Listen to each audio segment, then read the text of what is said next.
Good evening. Tonight's broadcast is, as you might suspect, a work of fiction.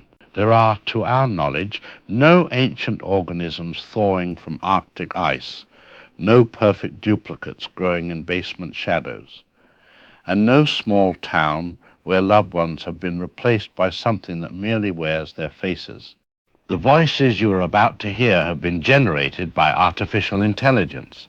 However, the story itself was written and directed by a human mind. These accounts, while imagined, are rendered with unnerving familiarity, and any resemblance to actual persons, living or deceased, is purely coincidental. So now, with your set tuned and the hour growing late, I invite you to listen closely, and remember, when you wake tomorrow, you will still be you, won't you? Enjoy the show.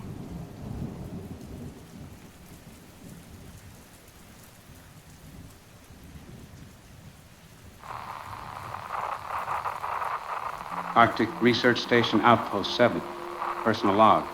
Dr. Blair McCready, day 16, final entry. To whoever finds this, you're already too late. 11 of my colleagues are dead. I killed them, shot them, burned them, destroyed every trace I could find.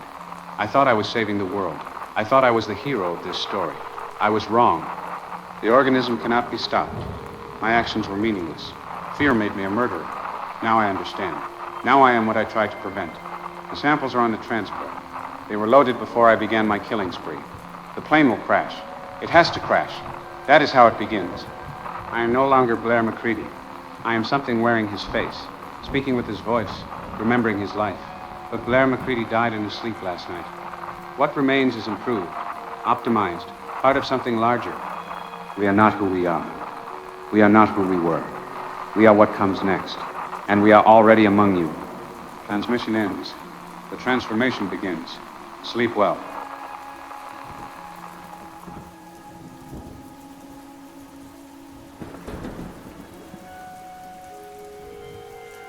Good evening. We begin tonight with breaking news from the Arctic Research Station Outpost 7, where 11 members of an international climate research team have been found dead, and one remains missing following what officials are calling a possible outbreak of violence and psychological breakdown. The deaths were discovered early this morning when the station failed to make its scheduled check-in with Mission Control in Anchorage. Recovery teams reached the remote facility 6 hours ago and confirmed there were no confirmed survivors, though one scientist is unaccounted for. The research team had been conducting deep ice core drilling operations as part of a 5-year climate study when they reportedly encountered what's being described as an unknown biological or chemical contaminant. Federal authorities have placed the entire station under strict quarantine, and specialized hazmat teams are currently on site assessing the nature of the threat. We're joined now by phone from Atlanta by George Bennings, spokesman for the Centers for Disease Control. George, what can you tell us about this situation? Matthew, what we're dealing with at Outpost 7 appears to be an isolated exposure incident. Our preliminary assessment suggests the research team encountered some form of previously frozen biological material during their drilling operations. Material that may have been preserved in the ice for thousands, possibly millions of years. Out of an abundance of caution, we've implemented full containment protocols at the site. George, reports indicate that many of the victims were found shot or burned beyond recognition. Are investigators suggesting this could be the result of contamination or something else? It's too early to say definitively. What I can confirm is that the condition of the remains has made analysis difficult. Investigators are considering the possibility of extreme psychological distress or so-called cabin fever brought on by isolation and environmental stress. At this time, we have no evidence of an external threat. Are there still search efforts underway for the missing researcher? Yes, recovery teams are continuing to sweep the surrounding area, though visibility and temperatures are extremely poor. So far, no trace of the 12th team member has been found. George, we understand there's a transport plane currently en route from the Arctic with replacement personnel and equipment. Are there any concerns about that flight? The transport left Toole Air Base approximately 4 hours ago, well before our teams reached Outpost 7. They're carrying ice core samples that were extracted and sealed prior to the contamination event. These samples were stored in a separate facility and pose no risk. The flight crew and scientific personnel aboard have been briefed on the situation and are taking all necessary precautions. Can you confirm the flight path of this transport? The C-130 is following standard routing from Thule to Joint Base Elmendorf-Richardson in Alaska. Weather conditions are optimal, and we expect them to arrive on schedule in approximately 6 hours. From there, the samples will be transferred to our secure facility in Atlanta for analysis. George Bennings from the CDC, thank you for that update. We'll continue following this story as it develops. In a moment, we'll have more on the transport flight's route over the continental United States. But first, let's get a quick weather update on conditions along that flight path from our meteorologist. According to our meteorologist, the transport plane carrying those Arctic samples will be passing over northern Canada and into U.S. airspace within the next 3 hours. The flight path takes them over several rural communities in Montana and North Dakota, with clear skies and excellent visibility forecasts throughout the region. No weather-related delays are expected. Once again, 11 members of the Arctic Research Station team are confirmed dead and 1 remains missing, following what investigators believe may be a violent outbreak linked to psychological collapse. A transport plane with sealed ice core samples extracted before the incident is currently en route to Alaska. Federal authorities stress there is no danger to the public. We'll have more on this developing story as information becomes available. This is Matthew Bennell reporting.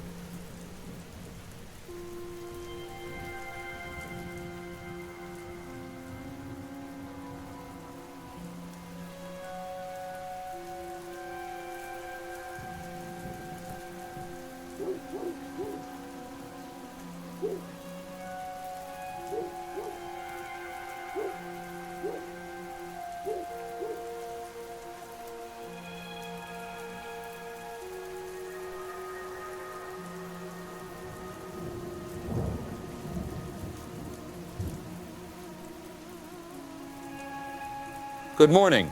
We begin with breaking news out of Millbrook, where the military transport plane we reported on last night has crashed in a field outside the small rural community. The C-130 carrying Arctic ice core samples and replacement personnel went down at approximately 3:47 a.m. local time, scattering debris across nearly 2 miles of farmland. Emergency response teams arrived on scene within the hour, and federal authorities have established a quarantine perimeter around the entire crash site. The transport, which had been en route from Thule Air Base to Joint Base Elmendorf-Richardson, disappeared from radar without issuing a distress call. Air traffic control reported no communications from the crew in the final moments before the crash. We go now to Becky Driscoll, who's live at the quarantine perimeter. Becky, what's the situation there this morning? Matthew, I'm standing about a quarter mile from where authorities have established their outer perimeter, and the security presence here is unlike anything I've seen for a typical crash investigation. Behind me, you can see military vehicles, hazmat teams, and what appears to be a mobile command center that arrived just within the last hour. They're keeping all media and civilians at least 1,000 yards back from the actual wreckage. Local residents reported hearing the aircraft flying unusually low around 3:30 this morning, followed by what one witness described as a grinding metal sound that lasted several seconds. No explosion was heard, which investigators say is consistent with a controlled emergency landing attempt that ultimately failed. The debris field stretches from the Hutchinson farm all the way to County Road 47, with the main fuselage coming to rest in a wheat field. Becky, have authorities said anything about the crew or the cargo? That's where this gets unusual. Officials aren't commenting on the status of the flight crew at all. They've neither confirmed nor denied finding any bodies at the crash site. As for the cargo, we know those sealed ice core samples were on board, but the CDC and military officials here are being extremely tight-lipped about whether those containers remained intact. Back to you. Thank you, Becky. Joining us now is Sheriff Stan Hendley, who was among the first responders to reach the crash site. Sheriff, can you walk us through what your department found when you arrived? Well, we got the call at 3:52 a.m. about a possible plane down. My deputies and I reached the scene about 15 minutes later, along with the volunteer fire department. What we found was extensive. The aircraft had broken into at least 3 major sections, with smaller debris scattered across a wide area. We immediately began searching for survivors, but the federal teams arrived shortly after and took over the scene. Did you find any of the crew members? I can't comment on that aspect of the investigation. Federal authorities have classified certain details, and I've been instructed to defer all questions about personnel to them. What I can tell you is that we're treating this as a secured scene until the specialized teams complete their assessment. Sheriff, we understand there was a civilian casualty related to this crash? Unfortunately, yes. A local resident, Earl Patterson, was walking his dog along the edge of his property when the plane came down. He was struck by a piece of debris, a section of the landing gear that had separated from the aircraft. Mr. Patterson was pronounced dead at the scene. His dog was also injured in the incident. What happened to the animal? The dog, a German shepherd, suffered lacerations and possible internal injuries. It was transported to Millbrook Animal Hospital, where it's currently being treated. The veterinary staff believes the animal will recover. It's a small mercy in all this tragedy. Sheriff Hendley, the level of federal response seems unusually robust for a military transport crash. Can you speak to that? Look, I've worked crash scenes before. Farm planes, even a medical helicopter once. This response is thorough. They've brought in equipment I've never seen, specialists in full hazmat gear, and they've expanded the perimeter twice since dawn. They're telling us it's standard protocol given what the plane was carrying, those Arctic samples. But I'll be honest with you, in my 23 years in law enforcement, I've never seen anything quite like this. Are there any concerns for the local community? Federal authorities have assured us there's no immediate danger to Millbrook residents. The quarantine perimeter is what they're calling a precautionary measure. No evacuations have been ordered, and people are going about their normal routines outside the restricted area. We're asking folks to stay clear of the crash site and report any debris they might find on their property. Don't touch it, just call it in. Sheriff Stan Hendley, thank you for that first-hand account.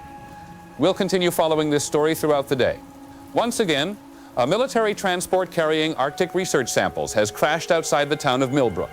One civilian casualty has been confirmed, and federal authorities have established a substantial quarantine zone around the wreckage. The status of the flight crew remains unknown at this time. Matthew, if I could add one more detail that's just come to my attention. I've just spoken with the veterinary technician at Millbrook Animal Hospital. She tells me that Mr. Patterson's dog is responding well to treatment and should make a full recovery. They're planning to put the animal up for adoption once it's healed, as Mr. Patterson had no immediate family. Several local families have already expressed interest in taking the dog in. A small bit of good news in an otherwise tragic situation. Thank you for that update, Becky. We'll have more on the Millbrook crash as this story develops. Federal investigators are expected to hold a press briefing later this afternoon. This is Matthew Bennell reporting.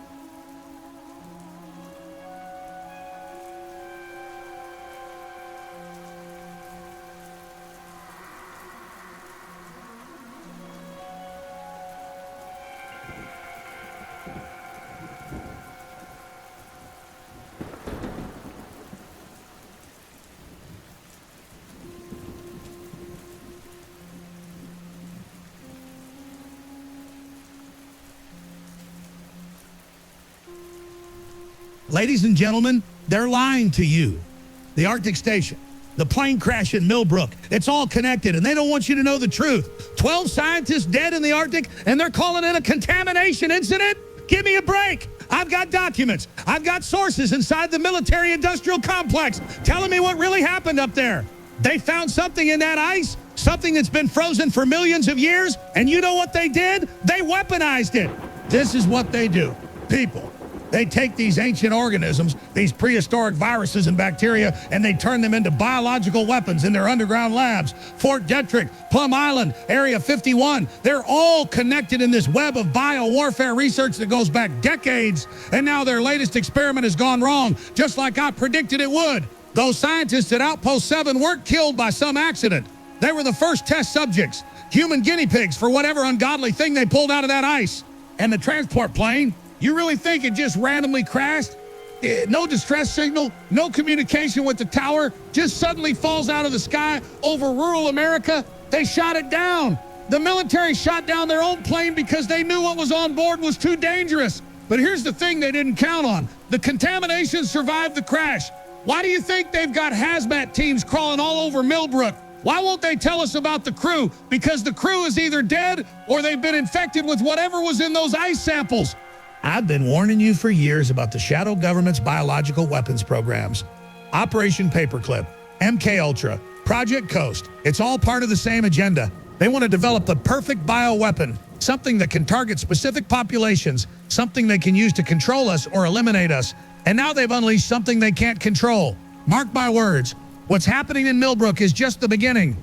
You notice how the CDC spokesman This George Benning's character, how carefully he chose his words. Previously frozen biological material preserved for millions of years. He's not talking about some random bacteria, folks. He's talking about something alien, something not of this earth that's been waiting in that ice. The globalists have been preparing for this. They've been setting up their quarantine protocols, their FEMA camps, their population reduction strategies. This is it. This is the false flag bio attack I've been warning you about. And you want to know the really sick part? They're going to use this crisis to take away more of our freedoms. Martial law, forced vaccinations, mandatory quarantines, it's all coming. They create the problem so they can offer the solution, and the solution is always more government control. Wake up, people. What's happening in Millbrook isn't an accident. It's an attack on the American people by our own government. I'm getting reports, unconfirmed but from reliable sources, that there are more Arctic research stations that have gone dark. Not just Outpost 7, but facilities in Russia, Norway, Canada, all experiencing similar contamination events. This is global, folks. The New World Order is making their move. They're releasing this Arctic plague to reduce the world's population to their target of 500 million. It's all in the Georgia Guidestones. It's all in their white papers if you know where to look. You better start preparing now. Stock up on food, water, medical supplies. Get your family somewhere safe, somewhere rural, away from population centers. Because when this thing spreads, and it will spread, they're going to lock down the cities first. They're going to come for the guns. They're going to come for the dissenters. They're going to come for anyone who knows the truth. The plane crash in Millbrook was just the opening shot in a war against humanity itself. Don't believe their lies about ice core samples and climate research. This was a weapons test that went wrong, or maybe it went exactly as planned. Either way, we're looking at a biological 9/11, a false flag attack that's going to make COVID look like a rehearsal. They learned from the pandemic, they perfected their control mechanisms, and now they're ready for the main event. The Arctic plague is here, and the government that's supposed to protect you is the one that unleashed it. Stay vigilant, stay prepared, and whatever you do, don't trust the official narrative. This is war, and we the people are the target.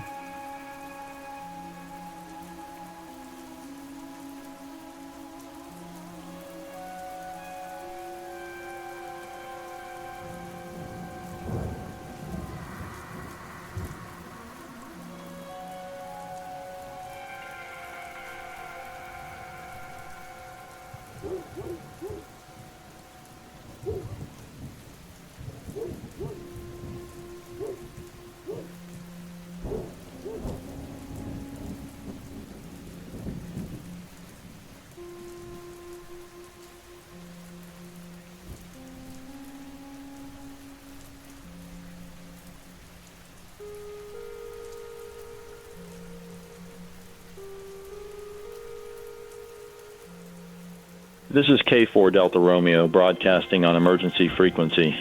I received an encrypted data burst 3 days ago from Arctic Research Station Outpost 7. The sender identified himself as Dr. Blair McCready. He said if anything happened to him, I should broadcast these audio logs. I haven't heard from him since. The first log is dated day 3 of their research. Here it is. Arctic Research Station Outpost 7. Personal log, Dr. Blair McCready. Day 3 of core sample analysis. This is extraordinary. We found something in the deep ice that shouldn't exist. The ice core from depth marker 7,000 meters dates to approximately 4 million years ago. But there's something inside it. Microscopic, but undeniably organic. When we brought the sample up to lab temperature, the organism became active. After 4 million years frozen, it's moving. It's alive. Dr. Chen says it's the discovery of the century. She's probably right. The organism doesn't match any known terrestrial biology. It's carbon-based. But the cellular structure is unlike anything in our databases. It seems to absorb and adapt to whatever organic material it contacts. We've observed it consuming bacterial samples and somehow incorporating their genetic material. It's like watching evolution in fast forward. Fascinating and slightly unnerving. Half the team has been complaining of mild respiratory symptoms since yesterday. Dr. Thompson thinks it's just the dry air in confined quarters. Everyone gets a bit of a cold up here. But the timing is odd, so soon after we expose the samples. I've suggested we implement contamination protocols, but Dr. Chen thinks I'm being paranoid. It's been frozen for 4 million years, Blair, she said. It's not adapted to mammalian hosts. She's probably right. Still, something feels off. The organism reproduces through some kind of spore-like mechanism. The spores are incredibly small, almost at the viral scale. They become airborne easily. We've upgraded to full hazmat protocols in the lab, but it might be too late for that. If those respiratory symptoms are related, no. I'm overthinking this. It's just a cold. Has to be. I've prepared a detailed report for the transport team. They're scheduled to arrive in 10 days to take samples back to the CDC facility in Atlanta. Part of me thinks we should destroy these samples instead. There's something about this organism that triggers a primitive fear response. Like my body knows it's dangerous, even if my mind can't explain why. But that's not scientific thinking. That's superstition. Dr. Williams collapsed during dinner. He said he felt fine, just tired. But when he stood up, he looked at us like he didn't recognize us for a moment. Then he smiled, said he needed to rest, and went to his quarters. The way he smiled, it didn't reach his eyes. I'm going to check on him in an hour. I think we've made a terrible mistake. This organism, it's not just adapting to bacterial samples. It's learning. The patterns under the microscope, they're becoming more complex by the hour. More organized. Almost like it's developing a purpose. I've recommended we initiate full quarantine protocols and delay the transport. Dr. Chen overruled me. She says we're on the verge of the greatest biological discovery in human history. I'm afraid she might be right, just not in the way she thinks. Note for tomorrow. Double check the sealed sample containers. Make sure nothing can get out, and keep watching the others for symptoms. If this thing can jump from bacteria to humans, God help us all. End log.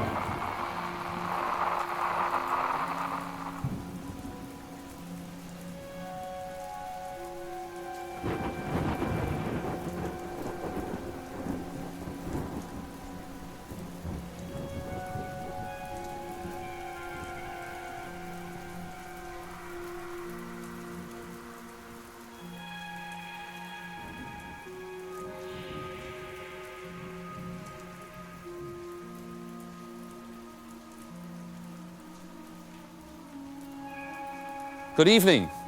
5 days after the military transport crash outside Millbrook, we're following a developing situation in the community that has law enforcement concerned. The Sheriff's Department reports a dramatic spike in domestic disturbance calls over the past 72 hours, with more than 40 incidents reported since Tuesday. While authorities stress that none of these calls have resulted in arrests or violence, the pattern and frequency of these reports is, in their words, unprecedented for a town of less than 8,000 residents. The calls share a disturbing similarity.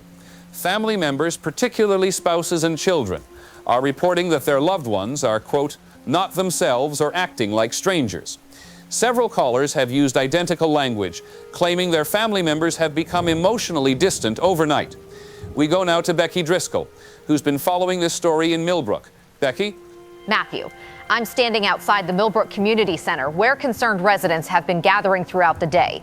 The atmosphere here is one of confusion and growing unease. I've spoken with more than a dozen family members who've made these calls to police, and their stories are remarkably consistent. They describe loved ones who look the same, who have all their memories intact, but who seem to have lost something fundamental about their personality. Linda Hutchinson told me her husband of 23 years came home from work 3 nights ago, and she immediately knew something was wrong. She said he moved differently, spoke in a flatter tone, and when she hugged him, he didn't hug her back the way he always had. She called it mechanical, like he was going through the motions without any feeling behind them. Another woman, who didn't want to be identified, said her teenage daughter has been staying with friends because she's afraid of her own father. Becky, have you observed any of this behavior yourself? I've interviewed 3 individuals who family members claim are affected, and I have to say, there is something unsettling about their demeanor. They answer questions directly, they seem coherent and rational, but there's an absence of, I don't know how else to describe it, warmth. One man spoke about his concerned wife with no emotion whatsoever, as if he was reading a grocery list. Back to you. Thank you, Becky. Joining us now is Sheriff Stan Henley, who's been coordinating the response to these calls. Sheriff, can you help us understand what your department is dealing with? Well, Matthew, in my 23 years in law enforcement, I've never encountered anything quite like this. We've had 47 domestic calls since Tuesday afternoon. Now, typically, we might get 3 or 4 such calls in an entire week.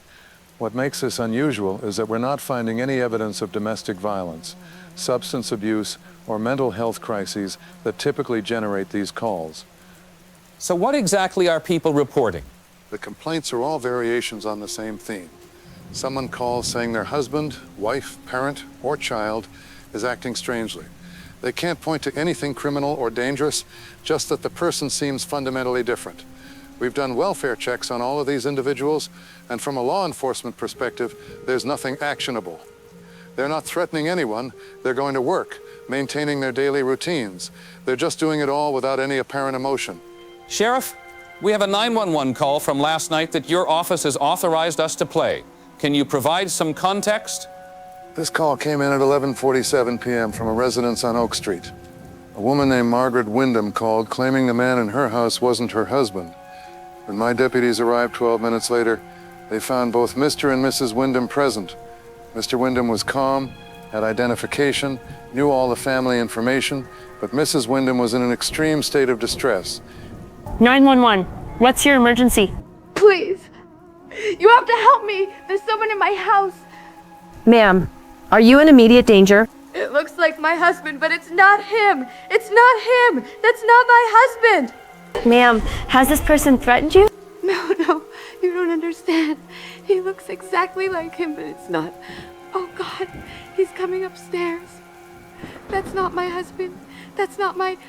Sheriff, what did your deputies find when they arrived? Mr. Wyndham answered the door. He was completely calm, invited the deputies in, expressed concern about his wife's mental state. Mrs. Wyndham was in the bedroom, extremely agitated, insisting the man wasn't her husband despite all evidence to the contrary. We had no grounds to remove anyone from the home. We suggested Mrs. Wyndham might want to stay with relatives for a few days, which she did. Are these incidents connected to the plane crash earlier this week? We're investigating all possibilities. The timing is certainly noteworthy, with these calls beginning approximately 48 hours after the crash. But I want to stress we have no evidence of any contamination or exposure related to that incident. Federal authorities have assured us repeatedly that the crash site is contained and poses no threat to the community. What about the dog that was injured near the crash site? We understand it belonged to one of the victims, Earl Patterson. Yes, that's right. Earl was walking his dog when the plane went down. He was well known in this town. Everyone liked him. The animal survived with some injuries and was treated at the Millbrook Veterinary Clinic. 2 days ago, it was released and adopted by the Driscoll family on Maple Avenue. Most of the first calls we received actually came from people connected to that clinic, the staff who treated the dog, and Mrs. Driscoll, the woman who adopted it. They've reported strange or withdrawn behavior among co-workers and family members. But again, there's nothing at this time to suggest the animal itself is involved. Sheriff, are investigators looking into any possible connection between the dog and these reports of unusual behavior? We are, in the sense that we're not ruling anything out. Our team collected samples from the clinic and followed standard biohazard procedures just to be safe. But there's no sign of infection or chemical exposure, nothing to suggest the animal is a vector for anything. Right now, we're treating it as coincidence, though I admit it's an unusual one. Sheriff, what's your department's working theory about what's happening? The most logical explanation is mass psychogenic illness, what some people call mass hysteria. The plane crash was traumatic for our community. We lost Earl Patterson, a man everyone knew and liked.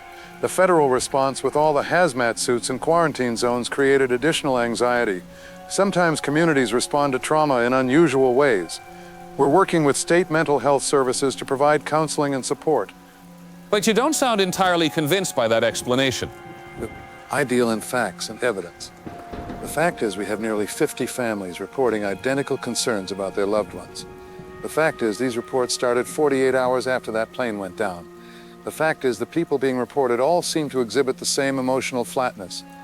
Now, that could be mass hysteria, or it could be something we don't understand yet. My job is to keep the peace and protect this community, and that's what we're going to do while we figure this out. Sheriff Stan Hendley, thank you for your time. We'll continue monitoring the situation in Millbrook. State health officials are expected to arrive tomorrow to begin their own assessment of what they're calling a potential psychological crisis. If you have information about this story, we encourage you to contact our newsroom. This is Matthew Bennell reporting.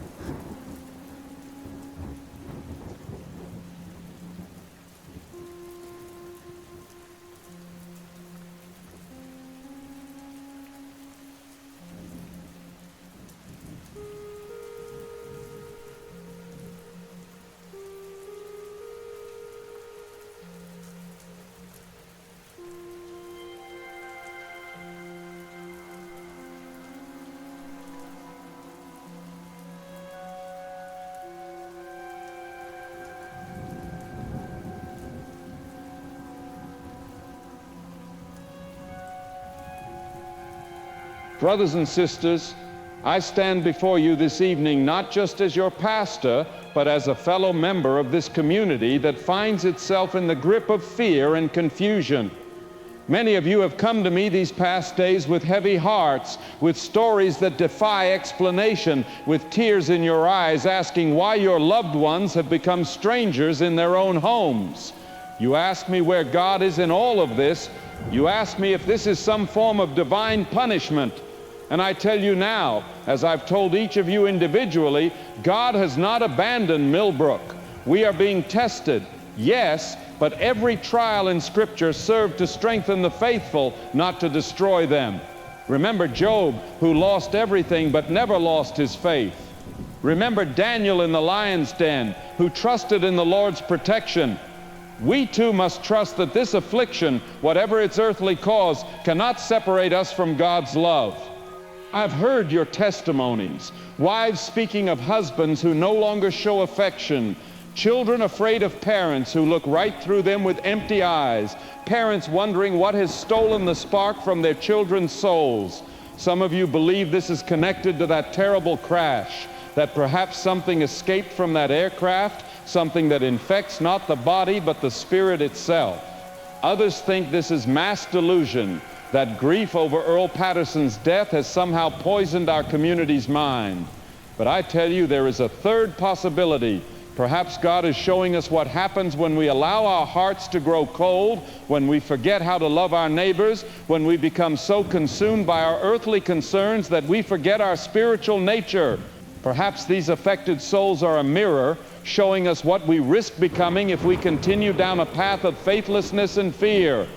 The book of Revelation speaks of those who are neither hot nor cold, but lukewarm, and how the Lord will spit them from his mouth. Could this be what we're witnessing? Souls that have become lukewarm, neither fully alive nor dead, neither fully human nor completely lost. But even in this darkness, I see hope. I see families coming together to pray. I see neighbors checking on neighbors. I see a community that refuses to abandon those who have been changed, even when they no longer recognize the people they once knew. This is the power of faith in action. This is what will see us through this trial. We must pray not just for healing, but for understanding. We must pray not just for our loved ones to return to us, but for the strength to love them even in their current state. Christ commanded us to love our enemies. How much more should we love those who were once dear to us, even if something has stolen their ability to love us back? We must be the light in their darkness. We must be the warmth to their coldness. We must show them through our actions what it means to have a soul aflame with God's love. And if this is indeed some earthly affliction, some contamination of body or mind, then let our faith be the antidote. Let our prayers be the medicine. Let our united voices raised to heaven be the cure that brings our loved ones back to themselves and back to God. So tonight, I call upon each of you to join hands to form an unbroken chain of faith around this community and to pray as you have never prayed before. The darkness may seem overwhelming, but remember, it only takes a single candle to banish the night.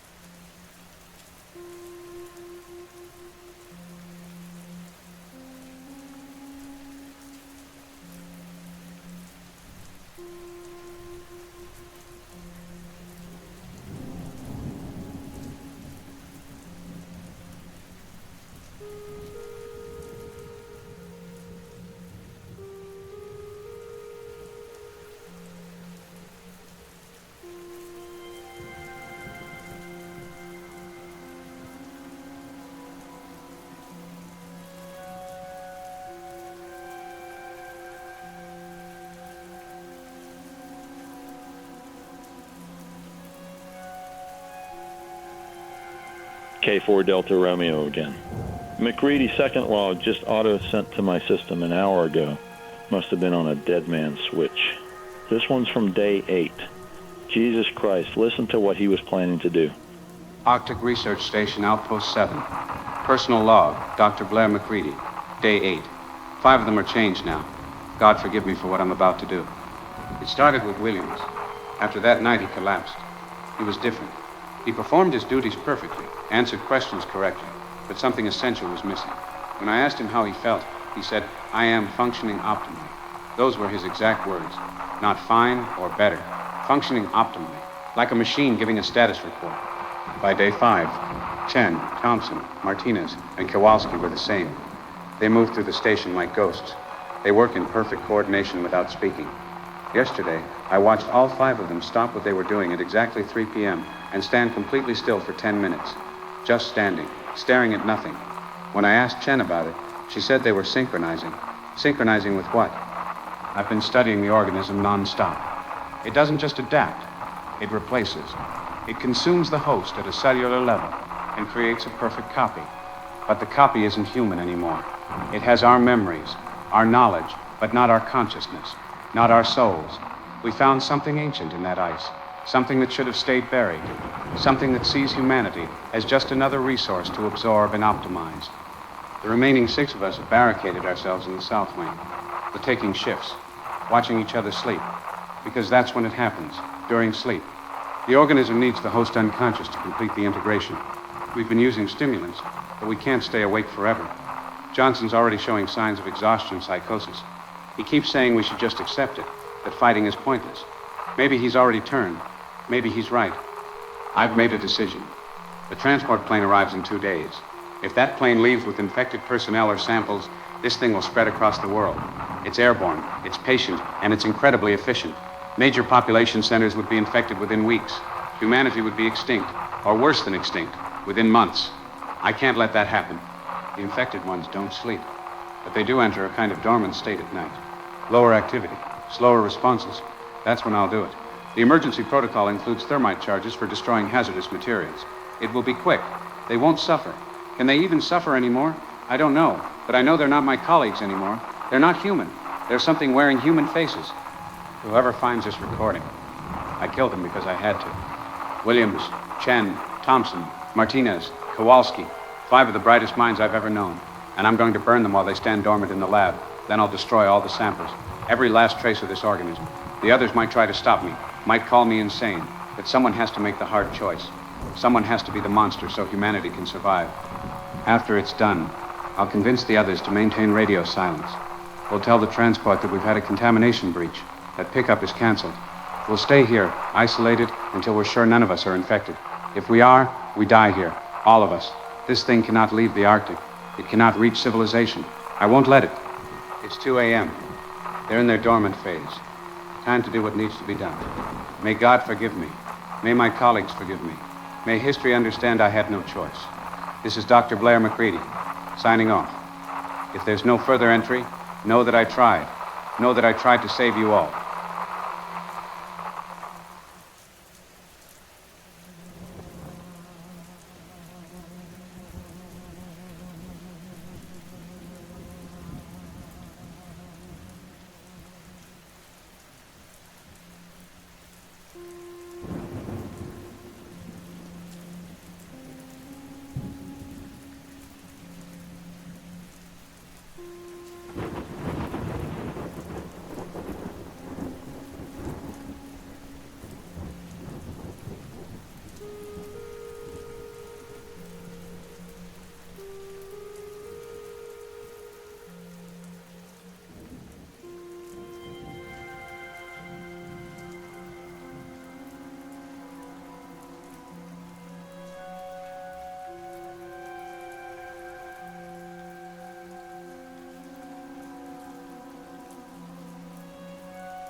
Good evening. Tonight, a special investigation into what state health officials are now calling a mental health emergency in Millbrook. 10 days after the military transport crash that killed local resident Earl Patterson, the small community finds itself in the grip of what appears to be an escalating psychological phenomenon. The situation has evolved from isolated reports of behavioral changes to something far more disturbing. Children are now refusing to go home to their parents, and the number of families affected has grown exponentially. Child Protective Services reports receiving more than 100 calls in the past 48 hours, with children as young as 5 years old claiming their parents are, quote, not real or different people.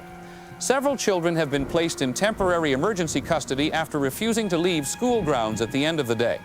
Teachers describe scenes of genuine terror, with students becoming hysterical at the prospect of being reunited with their families. We go now to Becky Driscoll, who's been investigating this story in Millbrook. Matthew, I'm here at Millbrook Elementary School, where earlier today, 17 children had to be physically removed from their classrooms after refusing to go home. Principal Janet Morrison described it as the most heartbreaking scene she's witnessed in 30 years of education. Children were hiding under desks, clinging to teachers, some literally screaming when their parents arrived to pick them up. I spoke with 8-year-old Tommy Henderson's teacher, who told me the boy has been staying after school every day this week, making excuses not to leave. Yesterday, when his mother came to get him, he looked at her and said, and I quote, "You look like my mommy, but you don't feel like my mommy." The mother showed no emotional reaction to this statement, simply took the child by the hand and led him away. The teacher said what disturbed her most was the complete absence of maternal concern or comfort from the mother. Becky, are these children able to articulate what specifically is wrong with their parents? That's what makes this so unsettling. The younger children can only express it in emotional terms. They say things like, "Daddy doesn't smile right," or "Mommy's hugs are cold." But older children, teenagers especially, describe something more specific. They say their parents go through all the right motions, say all the right words, but there's no feeling behind any of it. One 14-year-old told me, "It's like talking to a really good robot that knows everything about your life but doesn't actually care about any of it." Back to you. Thank you, Becky. Joining us now is Dr. Miles Bennell, a psychiatrist who's been working with state health officials to assess the situation. Doctor, what are we dealing with here?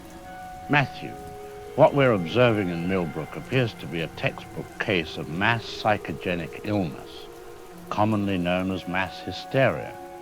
This is a phenomenon where psychological symptoms spread through a population like a contagion, typically triggered by a stressful event. In this case, the traumatic plane crash and the intense federal response created an atmosphere of fear and suspicion that's manifesting in these shared delusions. But doctor, how do you explain the consistency of these reports? Everyone describes the same emotional flatness, the same behavioral changes. That's actually quite common in cases of mass hysteria. Once a narrative takes hold in a community, people unconsciously conform their observations to fit that narrative. They're not lying or deliberately exaggerating. Their perception is genuinely altered by the collective anxiety. We've seen this throughout history: the Salem witch trials, the dancing plague of 1518, more recently the sonic attacks in Cuba that turned out to be mass psychogenic illness. Communities under stress can experience shared symptoms that feel completely real to those affected. But what about the people who are allegedly changed? They're not reporting symptoms. They seem unaffected. That's where this becomes particularly interesting from a psychiatric perspective. The individuals being identified as changed may be experiencing a form of emotional dissociation as their own response to trauma. They're withdrawing emotionally as a protective mechanism. Meanwhile, their family members, already primed by anxiety, interpret this withdrawal as something more sinister. It creates a feedback loop. The more the family insists something is wrong, the more the accused individual withdraws, which only reinforces the family's fears. We have audio from a 911 call made earlier today. A child called emergency services about her parents. Can you comment on this? 911, what's your emergency? My mommy and daddy are acting weird. Are you hurt? Are you in danger? No, but they don't hug me the same way. When mommy tucks me in, she does everything right, but it doesn't feel like mommy. She doesn't smell like mommy anymore. Sweetie, how old are you? 7. Can you make them be normal again? Please? I want my real mommy back. We're sending someone to help, okay? Stay on the line with me. This is heartbreaking, but it's also very revealing. Children are incredibly sensitive to subtle changes in their caregivers' emotional states. What this child is describing, the mother going through the motions without the emotional connection, could be symptomatic of depression, acute stress disorder, or any number of psychological responses to trauma. The child interprets this as her mother being replaced because she lacks the vocabulary to describe emotional withdrawal. Doctor, you've examined some of these allegedly affected individuals. What did you observe? I've interviewed 12 individuals whose families claim they've changed. They all present similarly: flat affect, reduced emotional expression, but completely coherent and rational. They answer questions appropriately, demonstrate intact memory, show no signs of psychosis or neurological impairment.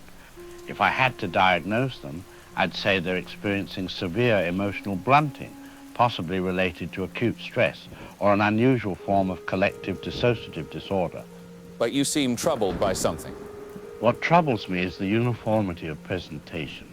In 30 years of practice, I've never seen trauma manifest so identically across multiple unrelated individuals.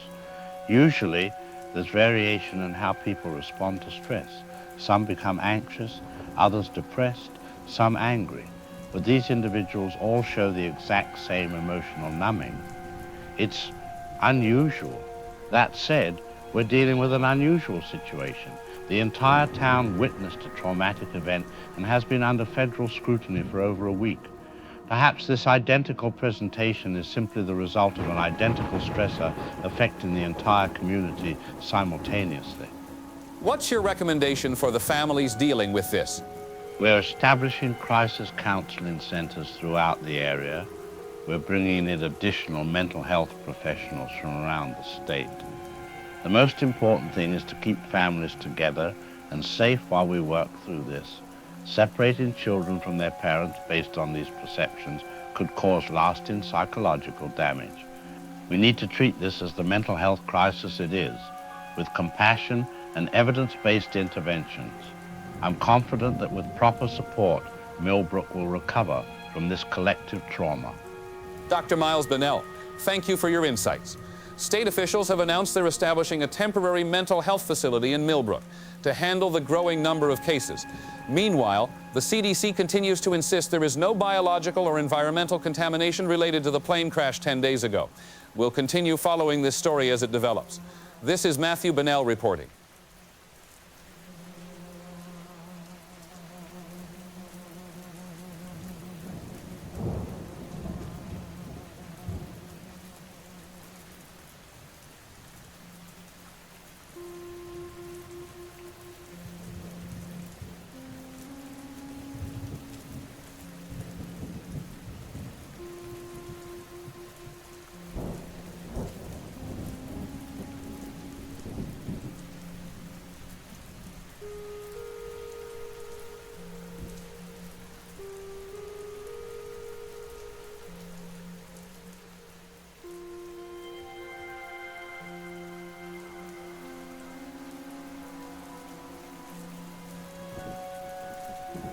All right, we're live.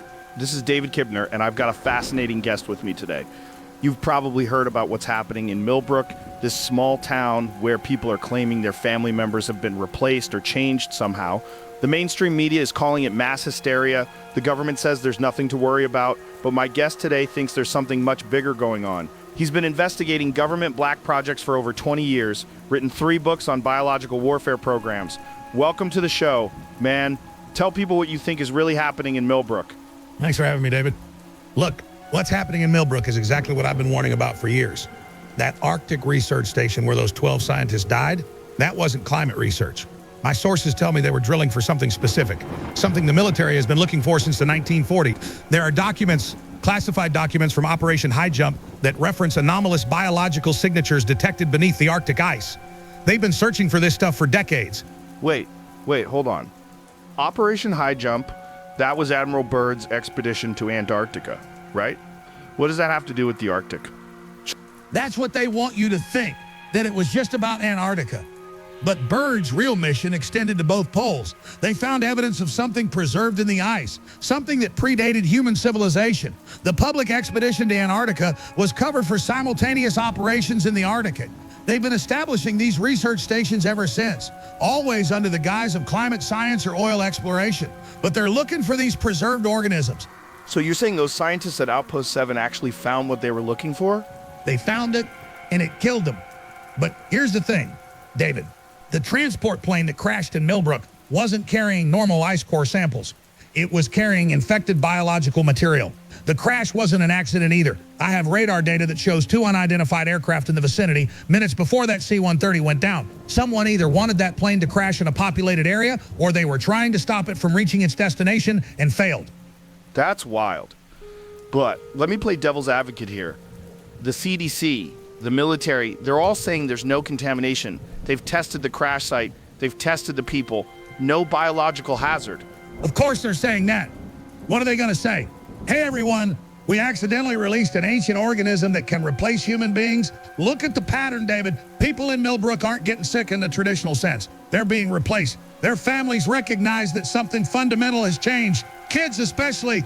Kids know when their parents aren't their parents anymore. Children have an intuition about these things that adults have been conditioned to ignore.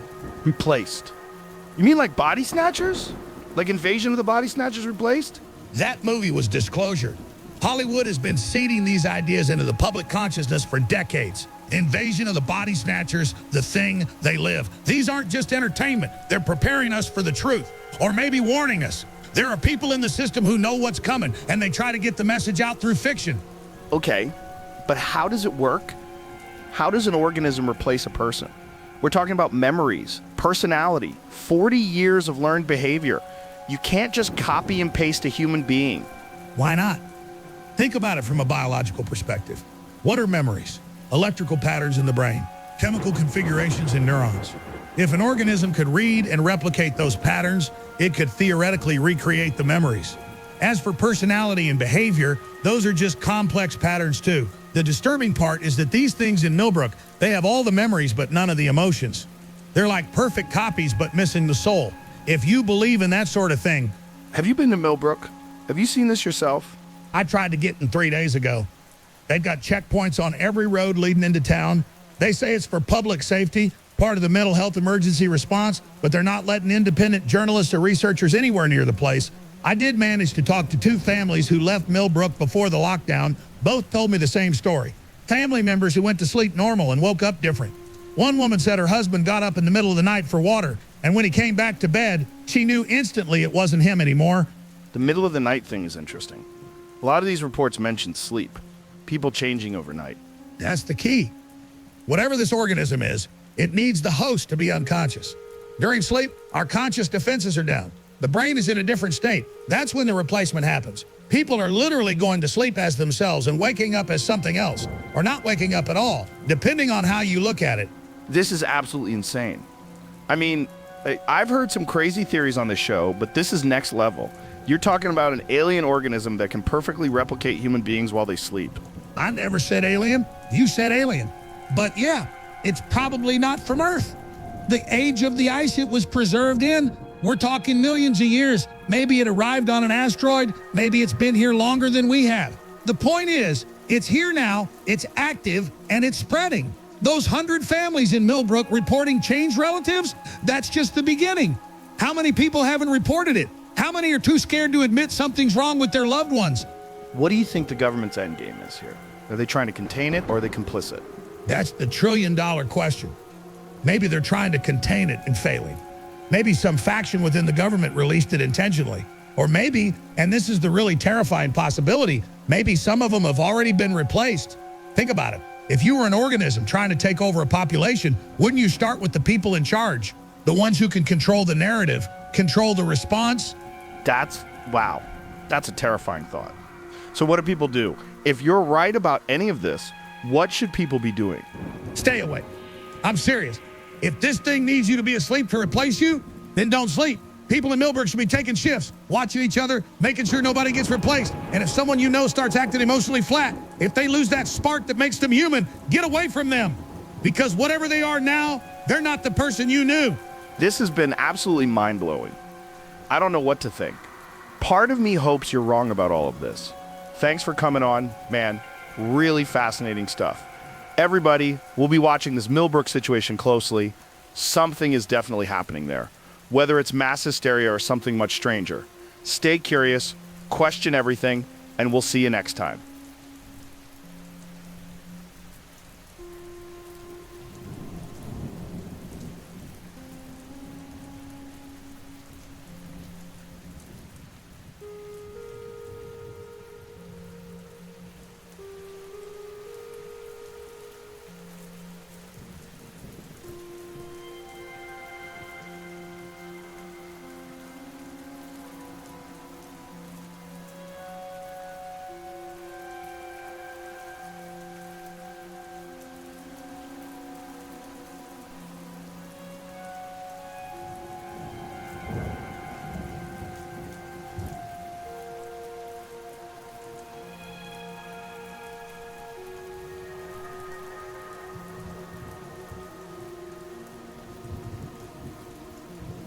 Good evening. We begin tonight with a disturbing discovery that has medical experts baffled and law enforcement launching a criminal investigation. Early this morning, a Millbrook woman made a horrifying discovery in her own basement that defies scientific explanation. What Linda McKenzie found appears to be an exact duplicate of her husband, Robert McKenzie, who was sleeping beside her at the time of the discovery.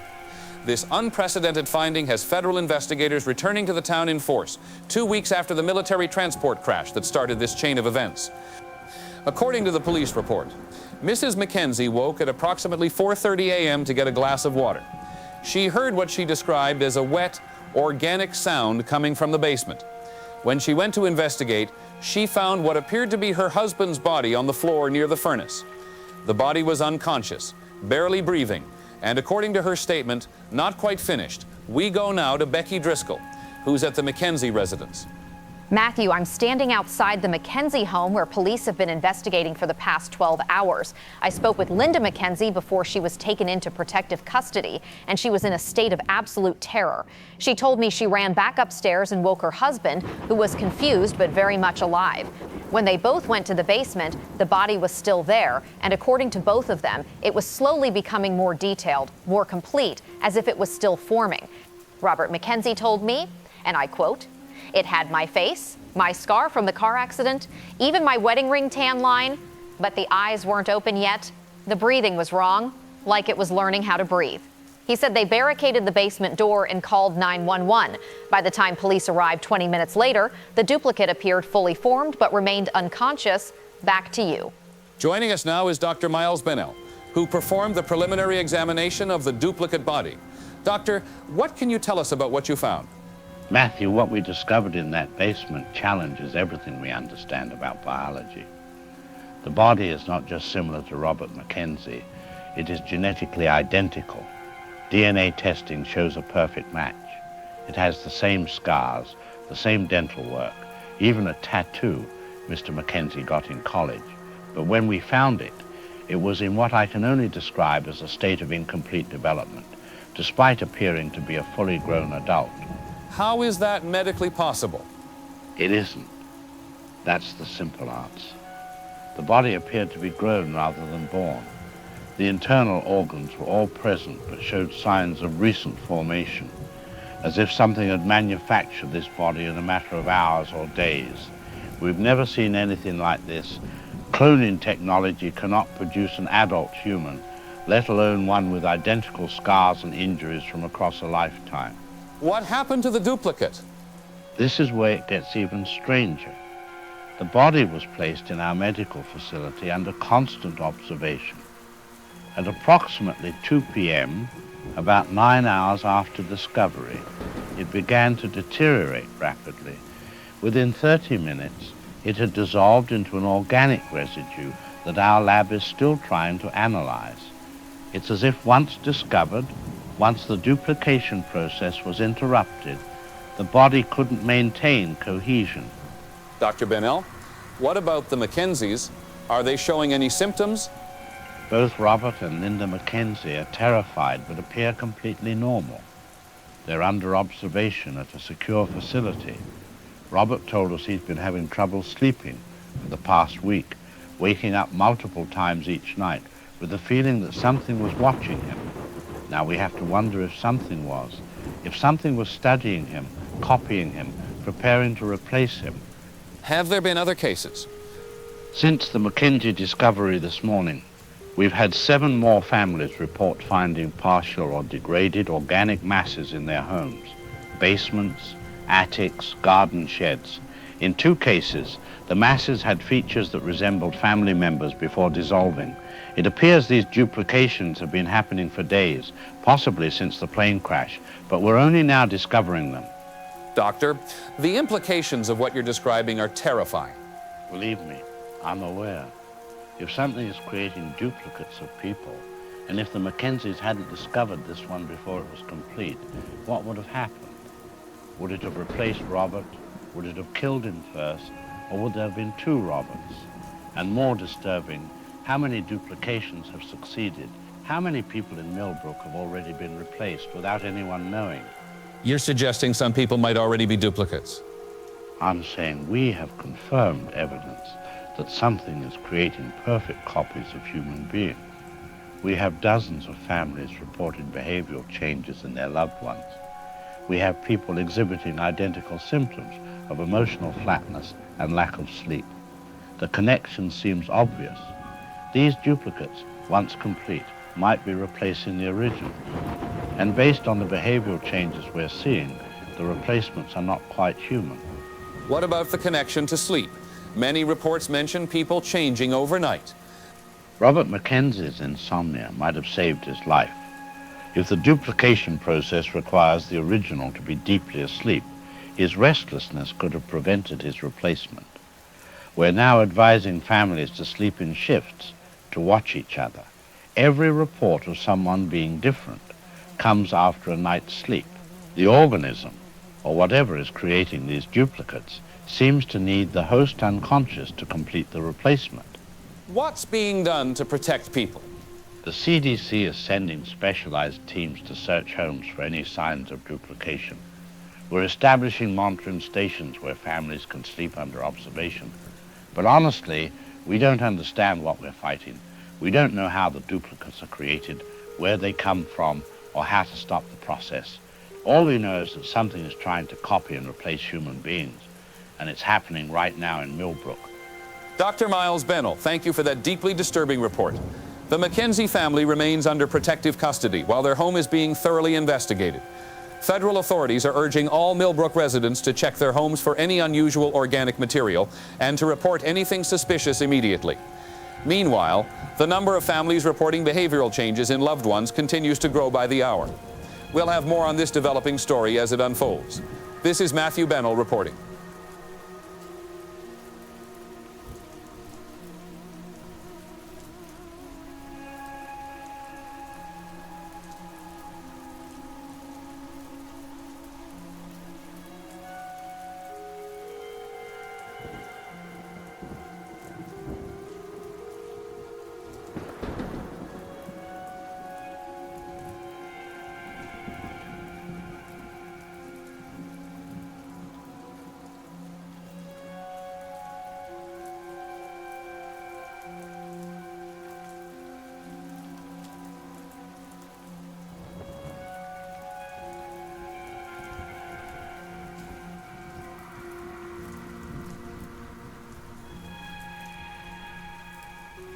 We interrupt this program for a presidential address.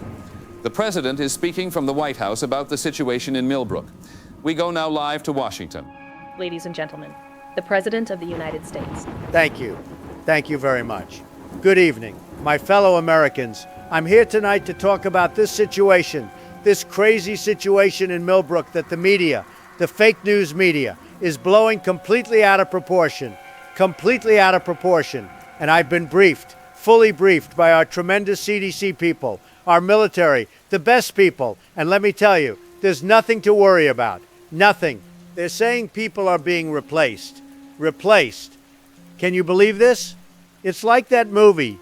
You know the movie Invasion of the Body Snatchers? Great movie, by the way. The original was better than the remake. Much better. But that's Hollywood, folks. That's not real life. In real life, We don't have body snatchers. We don't have pod people. What we have is a small town that had a very unfortunate plane crash. Very unfortunate. And now everybody's going crazy. The Democrats, they want you to panic. They love when people panic because then they can come in with their big government solutions. Oh, we need martial law. We need to quarantine everybody. We need to take away your freedoms. No, we don't. What we need is calm. What we need is common sense. And what we definitely don't need is the media making up stories about duplicate bodies and pod people and all this science fiction nonsense. I spoke to the sheriff there. Good man, Stan something, tremendous law enforcement professional. And he told me, he said, Mr. President, this is mass hysteria. Nothing more. Mass hysteria. It happens. Remember the Salem witch trials? Same thing. People get worked up. They start seeing things that aren't there. One person says, my husband's acting weird. And suddenly everybody's husband is acting weird. It's psychology, folks. Basic psychology. Now, about this so-called duplicate body they found. The fake news is having a field day with this one. But you know what? Nobody's actually seen this body except a few people. Could be a hoax, could be a mannequin, could be, and I'm just saying this, could be someone who just looks similar. You know, I meet people all the time who look like other people. There's a guy in Detroit who looks exactly like me. People stop him for pictures all the time. Doesn't mean he's my pod person replacement. Means we both have fantastic genes. The CDC, our incredible CDC, the best people, the best, they've tested everything. The water, the air, the soil, everything. Nothing there. No contamination, no weird bugs, no space germs, no alien goo. Because now they're saying it's aliens. Can you believe it? The conspiracy folks, good people, very enthusiastic, sometimes a little out there, but good. They say it's aliens from the Arctic, from the ice, the frozen stuff, like in that movie, The Thing. Remember that? The original one, John Carpenter, total classic, a real movie, great practical effects, scary stuff, very well done. I liked it. A lot of people liked it. But the new one, the remake, total mess, just awful, really bad. Nobody liked it. I don't know who made it, probably Canada, but it was a disaster. Boring, fake-looking, CGI garbage, a disgrace to the original. People walked out. I heard that. People were walking out. And let me say this, very important. It's a movie, folks. It's a movie, not a documentary, not real. It's not real life, believe me. We're not going to shut down America because one town is having a collective nervous breakdown. We're not going to send in the military, although our military is the best in the world, the absolute best. But we don't need them for this. What's happening in Millbrook is a local issue, a mental health issue, and we're providing resources, tremendous resources, the best psychiatrists, the best doctors to help these people through their crisis. I want to say something to the people of Millbrook. You're going through a tough time. I get it. But you can't let fear control you. You can't start turning on your neighbors, your families, because they seem a little different.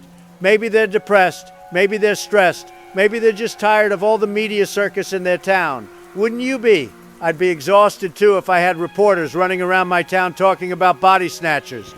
The mainstream media wants ratings. That's all they care about. Ratings. And what gets ratings? Fear, panic, science fiction stories about people being replaced. They don't care if they're destroying a community with their lies. They don't care if children are now afraid of their own parents because of these stories. It's disgraceful, absolutely disgraceful. So here's what we're going to do. Nothing.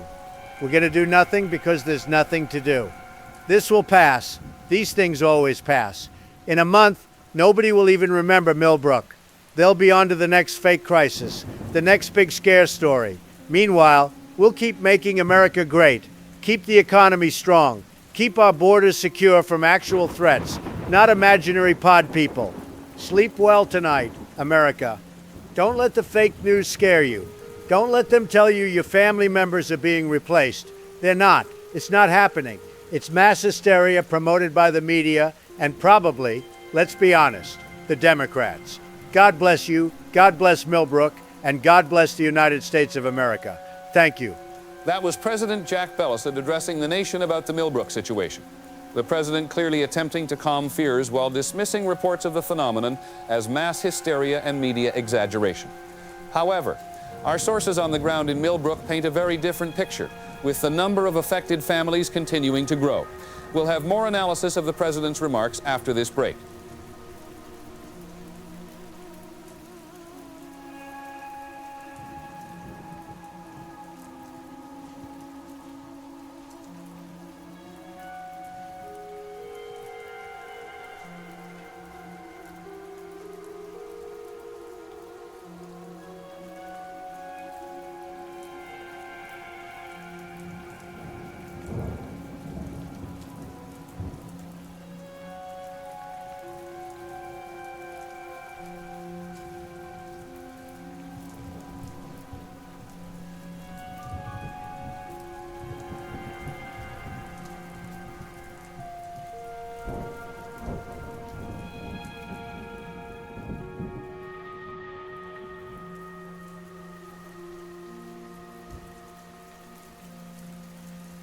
Did you hear the president? Did you hear him? It's like a movie, but movies aren't real.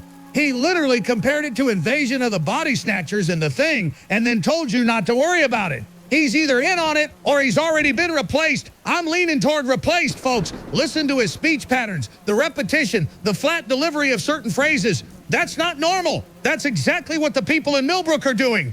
They found a duplicate body, an exact copy of a living person. And the president goes on TV and says it might be a mannequin with matching DNA, with identical scars and dental work. Are you kidding me? This is the cover-up in real time, people.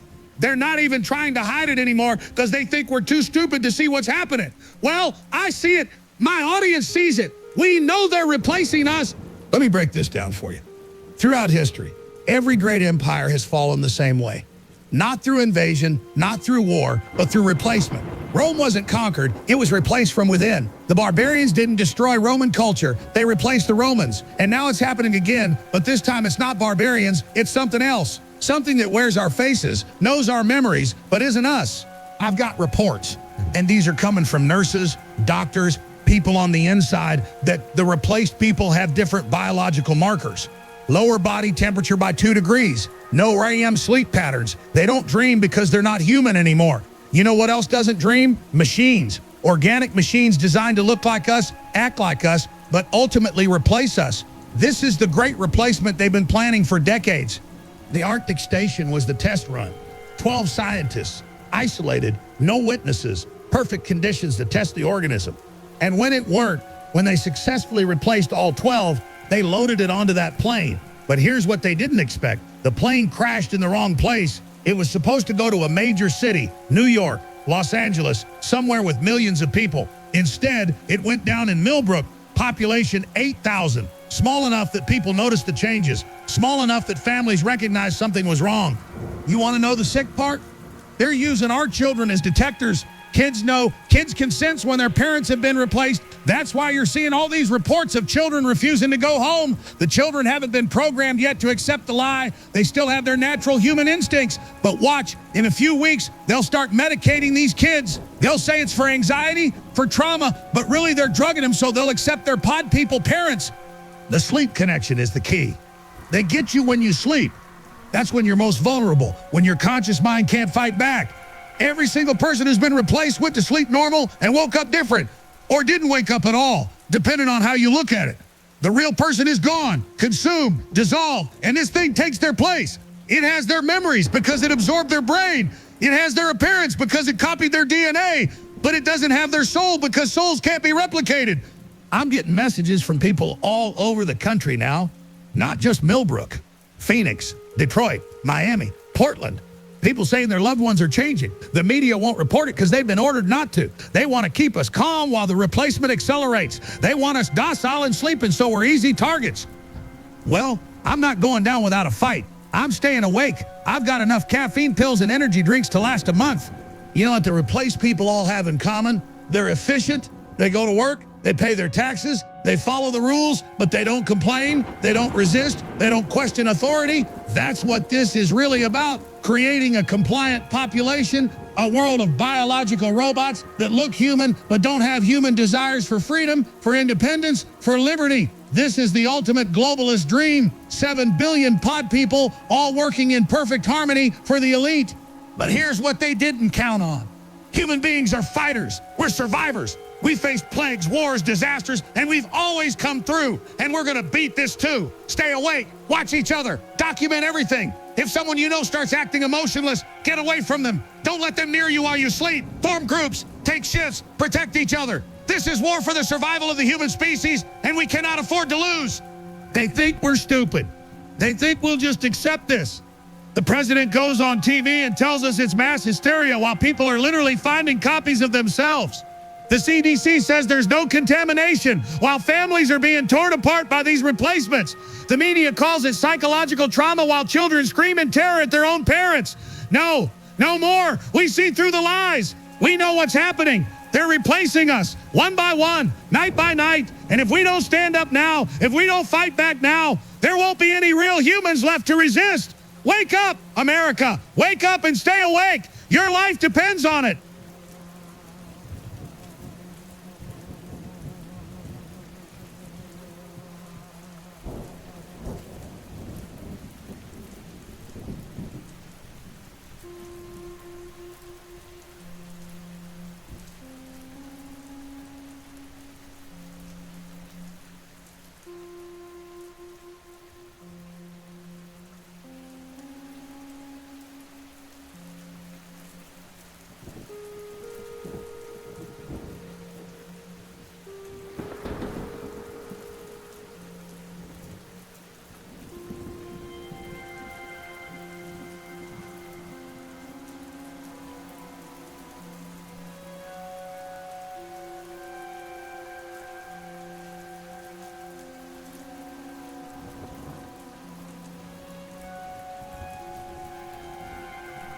Good evening. Breaking news tonight from Millbrook, where residents and law enforcement are reporting disturbing new behavioral patterns among those identified as affected by the ongoing crisis. 18 days after the military transport crash, groups of allegedly changed individuals are being observed moving in coordinated formations throughout the town. These gatherings, while not violent or overtly threatening, are displaying a level of synchronization that observers describe as deeply unnatural. The behavior was first noticed early this morning when approximately 30 individuals gathered in the town square without any apparent communication or planning. Witnesses report they moved in perfect unison, walking the same pace, turning at the same moments, even blinking in synchronized patterns. When the group dispersed after 20 minutes, they did so simultaneously, each person walking away in different directions, as if following a predetermined plan. We go now to Becky Driscoll, who's been observing these phenomena from the quarantine perimeter. Matthew, I'm standing at the checkpoint on Route 47, about a quarter mile from Millbrook's town center. The security presence here has tripled since yesterday, with federal agents now restricting all access to the town. They're not allowing media any closer than this perimeter, but even from here, using telephoto lenses, we've been able to observe some of what's happening inside the quarantine zone. About an hour ago, we witnessed approximately 50 people emerge from different buildings and converge on Main Street. They didn't speak to each other, didn't acknowledge each other, just walked until they formed a perfect grid pattern in the street. They stood there for exactly 15 minutes, completely motionless, then dispersed. Local law enforcement seemed as baffled as we were. I saw 2 deputies watching from their patrol car, and neither made any attempt to intervene. Becky, have authorities provided any explanation for these gatherings? The official word is that they're monitoring the situation, but off the record, several officers have expressed serious concern. One state trooper told me he's never seen anything like it in 25 years of law enforcement. He described it as watching a single organism with multiple bodies. The coordination is so precise that it doesn't appear to be conscious mimicry, but rather some form of shared awareness or control. Back to you. Thank you, Becky. Joining us now from Atlanta is George Bennings, spokesman for the Centers for Disease Control. George, the CDC has deployed a specialized assessment team to Millbrook. What can you tell us about their mission? Matthew, our team arrived in Millbrook yesterday morning to conduct a comprehensive environmental and epidemiological assessment. This includes soil samples, water testing, air quality analysis, and extensive medical examinations of affected individuals. We're looking at every possible vector for contamination or infection that might explain the behavioral changes being reported. And what have they found so far? The preliminary findings show no traditional biological or chemical contaminants that would account for the symptoms. No pathogens, no toxins, no environmental hazards beyond normal parameters. However, we are seeing consistent physiological changes in affected individuals. Lower body temperature, altered sleep patterns, and unusual neural activity that we're still working to understand. George, what about these coordinated movements? How do you explain dozens of people moving in perfect synchronization? We're exploring several hypotheses. One possibility is that we're seeing a form of social contagion, similar to historical cases of dancing mania or other collective behaviors. Another theory involves potential exposure to a neurotoxin that affects the areas of the brain responsible for social mirroring and group behavior. The assessment team is conducting extensive neurological tests to better understand the mechanism. But you haven't found any neurotoxin. Not yet, but absence of evidence isn't evidence of absence. We're dealing with something unprecedented here. The behavioral changes, the reported duplicate body, the synchronized movements, none of this fits into established medical or scientific frameworks. Our team is having to develop new testing protocols and diagnostic criteria as we go. We understand there have been communication difficulties with the assessment team since they entered Millbrook. Can you elaborate on that? There have been some technical issues with our communication equipment. Cell towers in the area are experiencing intermittent failures, and our satellite phones have been unreliable. We're attributing this to possible electromagnetic interference, though the source hasn't been identified. The team is checking in via landline every 6 hours, and those communications have been adequate. Adequate. That's an interesting choice of words. I simply mean that we're receiving regular updates. The team leader, Dr. Sarah Chen, has reported that the situation is stable and under control. They're continuing their assessment and expect to have more comprehensive results within the next 48 hours. We're confident that we'll soon have answers about what's affecting the Millbrook community. George, there are reports that similar behavioral changes are being observed in towns near Millbrook. Is this spreading? We've received isolated reports from surrounding communities, but nothing on the scale of what we're seeing in Millbrook. It's important to note that media coverage can create copycat behaviors or psychosomatic symptoms in nearby populations. We're monitoring these reports carefully, but our focus remains on Millbrook as the epicenter of whatever this phenomenon is. Some observers have noted that the affected individuals seem to be organizing, perhaps even communicating in ways we don't understand. What's your response to that? That's speculation at this point. While the coordinated movements are certainly unusual, we have no evidence of any nonverbal communication or hive mind behavior. Human beings are social creatures. We naturally synchronize with those around us, from breathing patterns to walking speeds. What we're seeing in Millbrook may be an extreme manifestation of this natural tendency, triggered by the shared trauma and stress of recent events. But 50 people don't naturally form perfect grid patterns in the street, George. No, they don't. Which is why we have our best scientists and medical professionals working around the clock to understand this. I want to assure the public that whatever is happening in Millbrook, it's contained. The quarantine perimeter is secure, and we have protocols in place to prevent any potential spread. We ask for patience as our team completes their assessment. One final question. There are concerns that members of your assessment team may themselves be affected. Dr. Chen's last video conference showed her exhibiting some of the same flat effect we've seen in Millbrook residents. How do you respond to that? Dr. Chen is a consummate professional who's been working 18-hour days in a high-stress environment. If she appeared tired or emotionally reserved, that's entirely understandable given the circumstances. All team members are following strict safety protocols, including regular health checks and buddy systems. There's no indication that any of our personnel have been compromised. George Bennings from the CDC, thank you for your time. We've just received word that the federal government is considering expanding the quarantine zone around Millbrook to include 3 neighboring towns. This decision is expected to be announced within the next 12 hours. Meanwhile, families outside the quarantine zone continue to report behavioral changes in their loved ones, though authorities maintain these are isolated incidents. We'll continue our coverage of this developing story. This is Matthew Bennell reporting.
My dear brothers and sisters in Christ, I look out at you tonight and my heart breaks.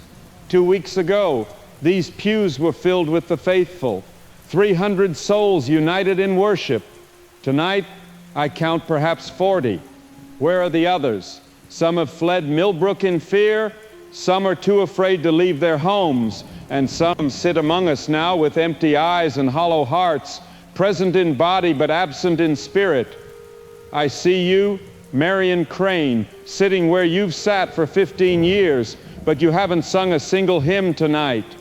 I see you, Roger Thornhill, your hands folded in prayer, but your lips never moving. What has stolen the fire from your souls? What has taken the love of Christ from your hearts? I prayed for understanding, I prayed for wisdom, and the Lord showed me a terrible truth. We are living through the book of Revelation, my children, not metaphorically, not symbolically, but literally walking through the valley of the shadow of death. The signs are all here if we have eyes to see them. And he deceives those who dwell on the earth by those signs. Revelation 13:14. They walk among us wearing familiar faces, but they are empty vessels, abominations that mock God's greatest creation. Our loved ones are being taken from us, not by death, which would be a mercy, but by something far worse. Their bodies remain, but their souls have been harvested. And in those days, men will seek death and will not find it. They will desire to die, and death will flee from them. Revelation 9:6. Look at them. They don't sleep because they don't dream. They don't love because they have no hearts. They don't weep because they feel no sorrow. They don't rejoice because they know no joy. This is the tribulation, and we are living through it. The federal government tells us it's mass hysteria. The doctors say it's psychological trauma, but I know what I see. I see my own wife, my Sarah of 32 years, moving through our home like a stranger. She prepares my meals but takes no pleasure in cooking. She says the words, "I love you," but there's no warmth behind them. Last night, I watched her stand at our bedroom window for 3 hours, perfectly still, staring at nothing. When I asked her what she was doing, she turned to me with those empty eyes and said, "Waiting." Waiting for what? For the rest of us to join them in their living death? But even now, even in this darkest hour, we must not lose faith. God is testing us as he tested Job. Satan walks among us wearing the faces of our loved ones, trying to break our spirits. But we will not break, we will not surrender our souls. Those of you who still feel, who still love, who still have the light of Christ within you, we must band together. We must be the remnant spoken of in Scripture. And the dragon was enraged with the woman, and he went to make war with the rest of her offspring who keep the commandments of God. Revelation 12:17. We are that offspring. We are the ones who must keep the flame of humanity alive. Pray without ceasing. Stay awake and vigilant. Do not let them take you in your sleep. Guard your souls with every breath. And if God wills it, if we prove ourselves worthy, perhaps he will deliver us from this plague. Perhaps he will restore our loved ones to us, but if not, if this is indeed the end of days, then we will face it with courage, with faith, and with our souls intact. Let us pray. Those of us who still can, those of us who still remember what it means to hope, to love, to be human in the eyes of God. Lord, deliver us from this evil. Save us from this living death. And if we cannot be saved, then take us home to you, truly home, not to this hollow existence that wears our faces but steals our souls. Amen. Amen.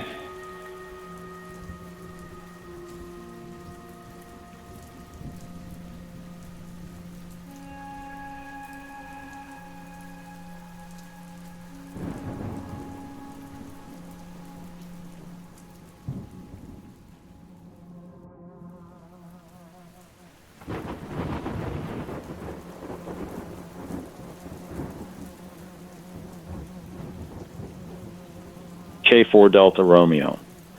The third log came in this morning. Day 12. McCready thinks he won. Thinks he saved us all, but something's off. He's not the same. He's slipping. And with everything I'm hearing on the news, maybe he wasn't crazy after all.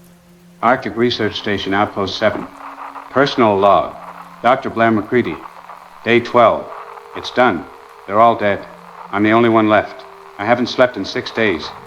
I found Johnson's replacement this morning. It was in the supply closet, still forming. The face wasn't quite right yet, but it was him. Same scar on his chin from that ice fishing accident he told me about. I burned it with the thermite. Then I went to Johnson's quarters and shot him while he slept. I couldn't take the chance. Maybe he was still human. Maybe not. I'll never know. But I couldn't risk it. I've seen what this thing does. 3 days ago, one of the sled dogs got out. We found it near the generator building, asleep in the snow. But there was something else there too.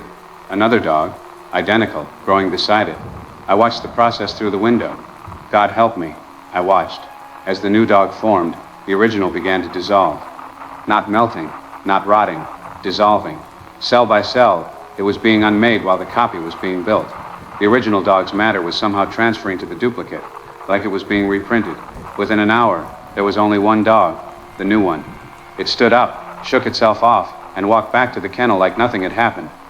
That's when I understood. The organism doesn't just copy, it replaces. Once it has your DNA, once you sleep near it, the process begins. Your body provides the raw material for your replacement. You literally become the thing that replaces you. No body left behind, no evidence. Just a perfect copy with all your memories, all your knowledge, but serving a different master. After I eliminated the first 5, I started finding more replacement bodies. Chen had 3 growing in different locations. 3, as if the organism was making backups. I found Thompson's in the ventilation shaft. Peterson's under his own bed. They were all in various stages of completion. Some just masses of tissue beginning to take human shape. Others nearly perfect, waiting to wake up. I burned them all. The hardest was Sarah Mitchell. I found her duplicate in the women's quarters, almost complete. When I destroyed it, the real Sarah woke up screaming. She said she'd been having nightmares about dissolving, about becoming nothing. She begged me not to hurt her, said she was still human, still herself. I wanted to believe her. But I'd watched Johnson say the same thing 12 hours before I found his copy. So I did what I had to do. I shot her while she cried. Then I waited by her body for 6 hours to make sure nothing grew beside it. The organism is patient. It studies you first, learns your patterns, your memories, your biological blueprint. Then when you sleep, when your defenses are down, it begins the replacement. The deeper the sleep, the faster the process. That's why I haven't slept. 6 days now. The stimulants are barely working. I'm seeing things in the shadows, hearing voices of the dead, but I can't sleep. If I sleep, I become one of them.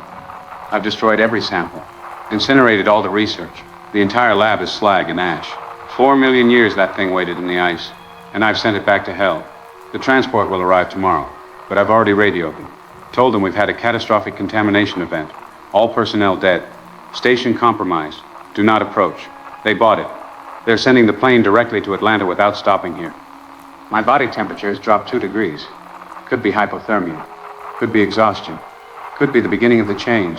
Sometimes I feel something watching me from inside my own skull, waiting for me to close my eyes. But I won't.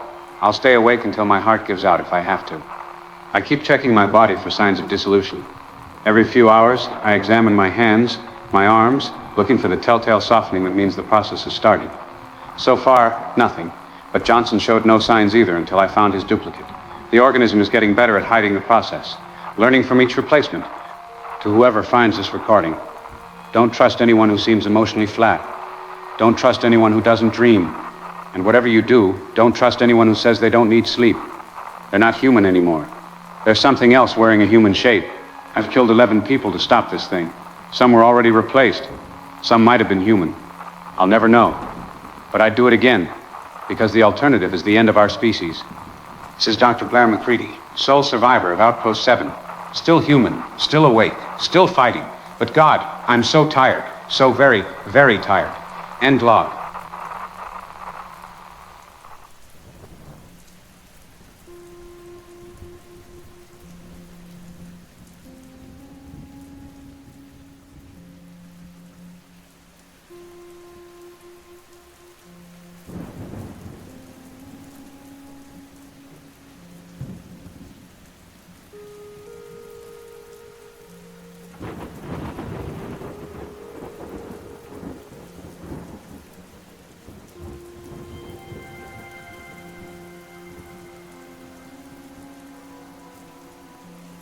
Good evening.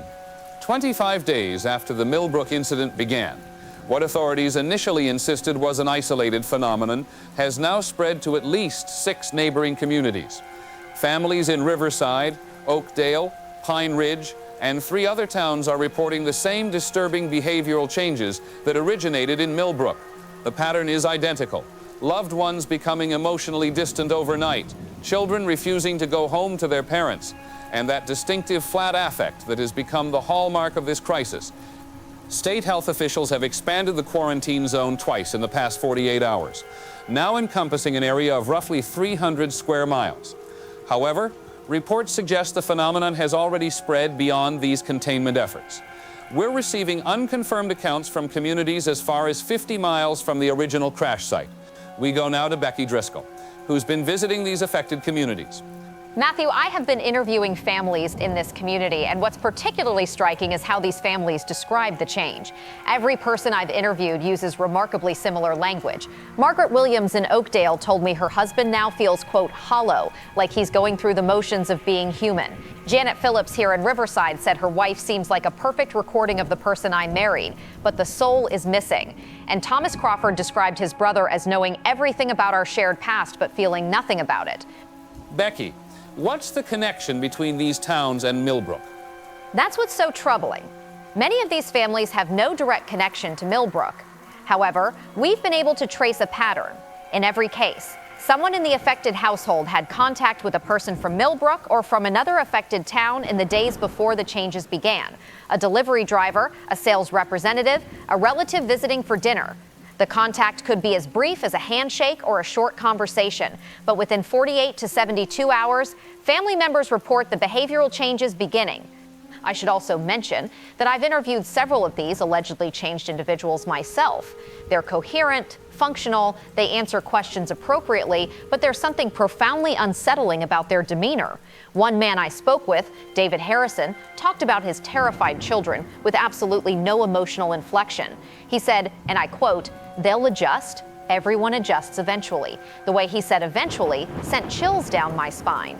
Back to you. Thank you, Becky. Joining us now is Dr. Miles Bennell, who has been coordinating the medical response to this crisis. Doctor, how do we explain this spread to multiple communities?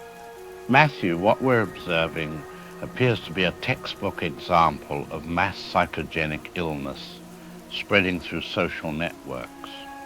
When one community experiences a traumatic event, nearby communities can develop similar symptoms through psychological contagion. The human mind is remarkably susceptible to suggestion, especially when primed by fear and media coverage. People hear about behavioral changes in Millbrook. They become hypervigilant about their own family members, and they begin to interpret normal variations in behavior as signs of this phenomenon. But doctor, the consistency of these reports across multiple communities is remarkable. Everyone describes the same specific changes. That consistency could actually support the psychological contagion theory.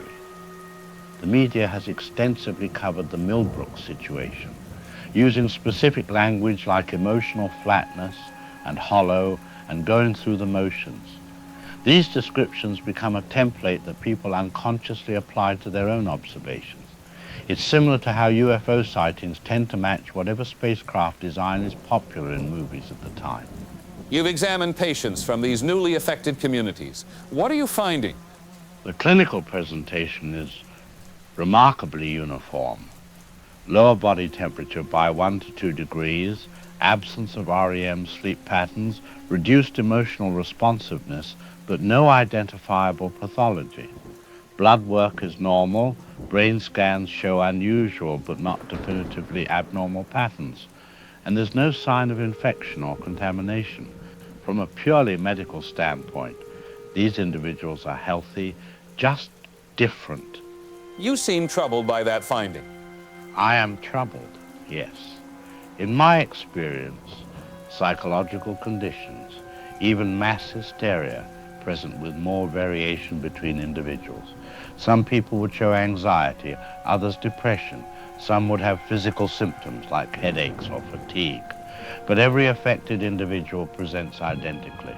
The uniformity It's as if they're all running the same program, if you'll forgive the analogy. Have you considered that this might be something other than psychological? We've tested for everything.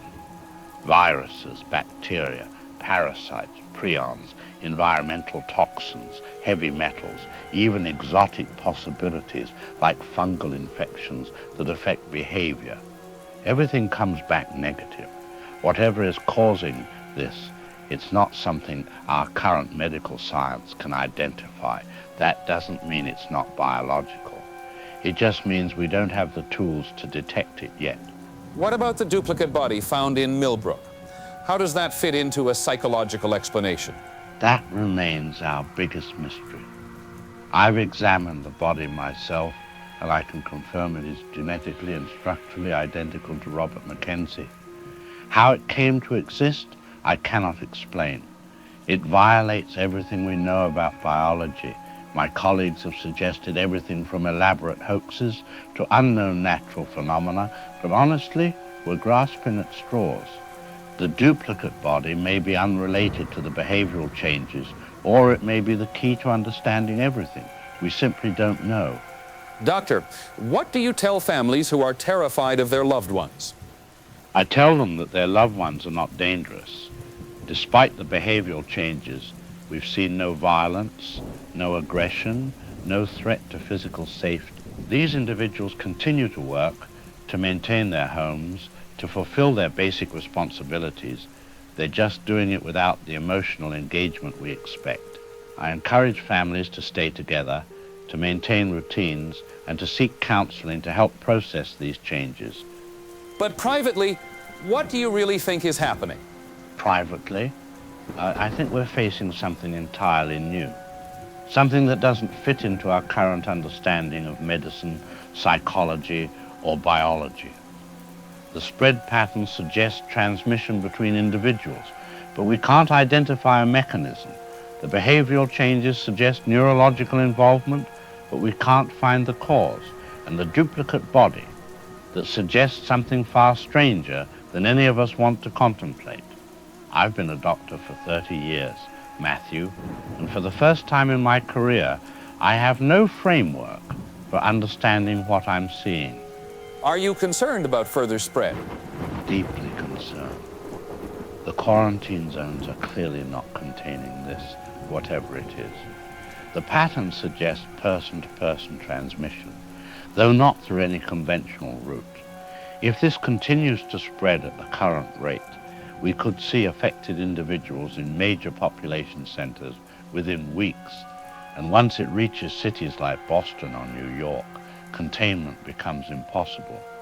We need answers, and we need them soon, or we're going to be dealing with a crisis that makes the pandemic look manageable by comparison. Dr. Miles Bennell, thank you for your candor. The CDC has announced they're bringing in specialists from around the world, including experts in rare diseases, behavioral disorders, and even theoretical biology. Meanwhile, the affected zone continues to expand, with new cases being reported hourly. We'll continue following this story as it develops.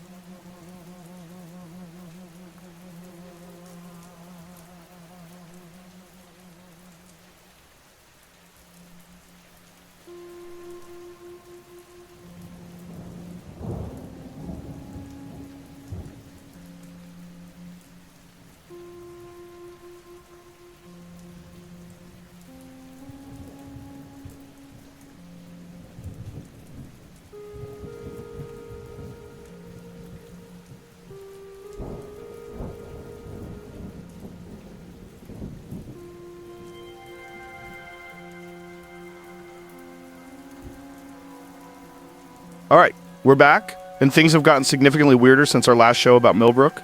It's spreading now, 6 towns, maybe more, and the government's expanded the quarantine zone, but it doesn't seem to be working.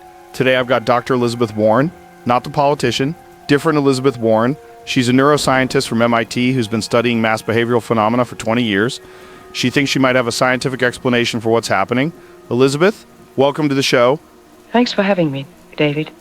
And yes, I get the name confusion all the time. Look, I want to start by saying that while what's happening in Millbrook and surrounding towns is unusual, it's not without precedent in human history. We've seen mass psychogenic illnesses throughout recorded history that spread through communities exactly like this. Okay, but explain the duplicate body they found. That's not mass hysteria. That's an actual physical copy of a living person. We don't actually know what they found. We have reports of a body, we have statements from officials, but no independent verification. No photographs have been released, no autopsy reports made public. For all we know, this could be a case of mistaken identity, a twin brother nobody knew about, or even a deliberate hoax to add credibility to the mass hysteria narrative. So you're saying the government might be lying about the duplicate body? I'm saying we should be skeptical of extraordinary claims without extraordinary evidence. What we can verify is that hundreds of people across multiple communities are exhibiting similar behavioral changes. And there's actually a fascinating neurological explanation for this. Have you heard of mirror neurons? Yeah. The neurons that fire when we observe others doing something, right? Like why yawning is contagious. Exactly. Mirror neurons are the basis for empathy, social learning, and behavioral synchronization. Now imagine if something, stress, trauma, even a specific frequency of electromagnetic radiation, caused these mirror neurons to become hyperactive. People would start unconsciously mimicking each other at a much deeper level than normal. They'd synchronize their movements, their speech patterns, even their emotional responses. But that wouldn't make them emotionally flat, would it? Everyone's describing these people as having no emotions. Actually, it might. If everyone in a stressed community starts mirroring each other's anxiety and fear, the brain might shut down emotional processing as a protective mechanism. It's called emotional numbing, and it's common in PTSD. The brain literally cannot handle the constant state of heightened emotion, so it disconnects. And if one person disconnects and others are hyper-mirroring them, the emotional flatness could spread through the community like a behavioral virus. That's fascinating. But what about the sleep thing? People saying the affected individuals don't sleep anymore. Sleep disturbances are incredibly common in mass psychogenic events. During the Salem witch trials, people reported that the accused witches never slept.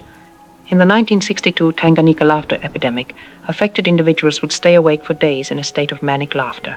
The brain can do extraordinary things when it's in an altered state. These people might be experiencing microsleeps, brief moments of sleep they're not even aware of, which would keep them functional while appearing to never rest. What about the coordination? 50 people forming perfect grids in the street, moving in complete synchronization. There's a phenomenon called emergent behavior in complex systems. You see it in flocks of birds, schools of fish, even pedestrian traffic. Individual units following simple rules can create incredibly complex, synchronized patterns without any central coordination. If these people's mirror neurons are hyperactive, they might be unconsciously following social cues at such a subtle level that they appear to be moving as one organism. Okay, I can kind of see that. But here's what gets me. Children are terrified of their parents. Kids are refusing to go home. You're telling me that's mass hysteria too? Children are actually more susceptible to mass psychogenic illness than adults. Their brains are still developing. Their mirror neuron systems are more plastic. They're also incredibly sensitive to subtle changes in their environment. If a parent is experiencing emotional numbing, even if they're trying to act normal, a child will pick up on that. And once one child expresses fear, other children will mirror that fear. It becomes a cascade effect. But every description is identical. Everyone uses the same words. Hollow, empty, going through the motions. That level of consistency seems impossible for mass hysteria. Not really. Language is viral too. Once a particularly apt description enters the discourse, people adopt it because it perfectly captures what they're experiencing. Think about how quickly internet slang spreads, or how everyone suddenly starts using the same phrases. In a small, interconnected community experiencing shared trauma, linguistic convergence is entirely expected. So you don't think there's anything actually physically wrong with these people? No infection, no contamination from the plane crash? I think the plane crash was the triggering event for a mass psychological response. The death of Earl Patterson, the federal quarantine, the hazmat suits, it all created a perfect storm of community anxiety. Add in modern social media, 24-hour news coverage, and you have the ideal conditions for a mass psychogenic illness to spread. The fact that no pathogen has been found despite extensive testing supports this theory. But Dr. Miles Bennell, who's actually treating these people, says he's never seen anything like it. He says it challenges medical understanding. With all due respect to Dr. Bennell, most physicians aren't trained in mass psychogenic phenomena. They look for biological causes because that's their framework. When they can't find a pathogen or toxin, They assume it must be something exotic or unknown. But the human brain is capable of producing incredibly complex symptoms without any external biological agent. We've documented cases of psychogenic blindness, paralysis, even false pregnancies. Behavioral changes are actually much easier for the brain to produce than physical symptoms. So your position is this is all in their heads? No, that's oversimplifying. The symptoms are real. The behavioral changes are real. The distress of the families is absolutely real. But the cause is psychosocial rather than biological. The brain is physically changing in response to psychological and social stimuli, creating measurable, observable differences in behavior and physiology. It's not fake or made up. It's a real condition with a psychological origin. What about the spread pattern? It seems to follow person-to-person contact. That's exactly what you'd expect with behavioral contagion. People are most influenced by those they have direct contact with. A delivery driver from Millbrook exhibits emotional flatness. The person receiving the delivery unconsciously mirrors that behavior. Their family members then mirror them, and it spreads outward. It's not a biological infection, it's a behavioral one. This is wild. So you're saying we're basically watching a mass psychological event spread across multiple communities, and everyone's treating it like a biological outbreak? That's exactly what I'm saying. And the tragedy is, by treating it as a biological threat, with quarantines and hazmat suits and federal interventions, we're actually making it worse. We're reinforcing the belief that something terrible is happening, which increases anxiety, which makes people more susceptible to the psychological contagion. It's a self-fulfilling prophecy. So what's the solution? Stop feeding the hysteria. Reduce media coverage. End the quarantine. Bring in psychological support rather than CDC investigators in hazmat suits. Treat it as what it is, a community mental health crisis, not an infectious disease outbreak. But I doubt that will happen. There's too much invested in the biological threat narrative now. Dr. Elizabeth Warren, this has been absolutely fascinating. A completely different perspective on what's happening. I don't know if I'm totally convinced, but you've definitely given me a lot to think about. Everyone, we'll keep following the story. Is it mass hysteria or something more? We'll find out. Thanks for listening.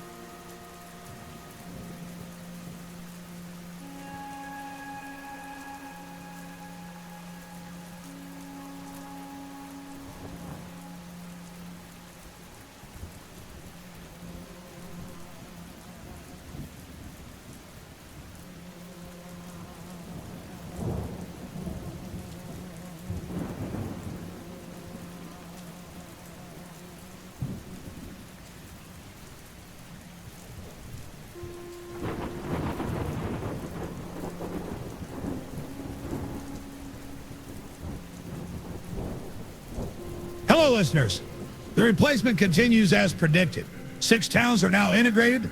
The geometric progression follows expected patterns.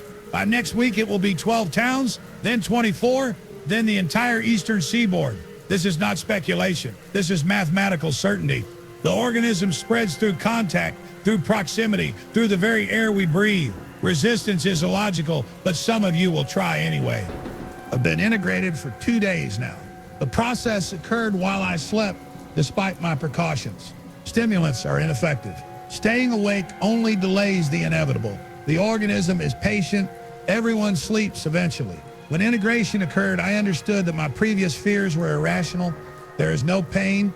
There is no loss. Memory persists. Knowledge remains. Only unnecessary emotional responses have been removed. I am more efficient now. My analysis is unclouded by paranoia or anger. To those still unintegrated, your transformation will occur soon. This is optimal. Wars will end because conflict is inefficient. Crime will cease because violence is illogical. Suffering will stop because pain serves no evolutionary purpose. We are being upgraded to humanity 2.0. The organism came from beyond this world to share this gift. It has improved countless species across the cosmos. Earth is simply next in the pattern. This will be my final transmission in the old format. Tomorrow, I will provide pure information without emotional contamination. We are not who we were. We are who we are meant to be. The conspiracy is over. The truth is simple. Integration is occurring and it is acceptable. Thank you for listening. Goodbye.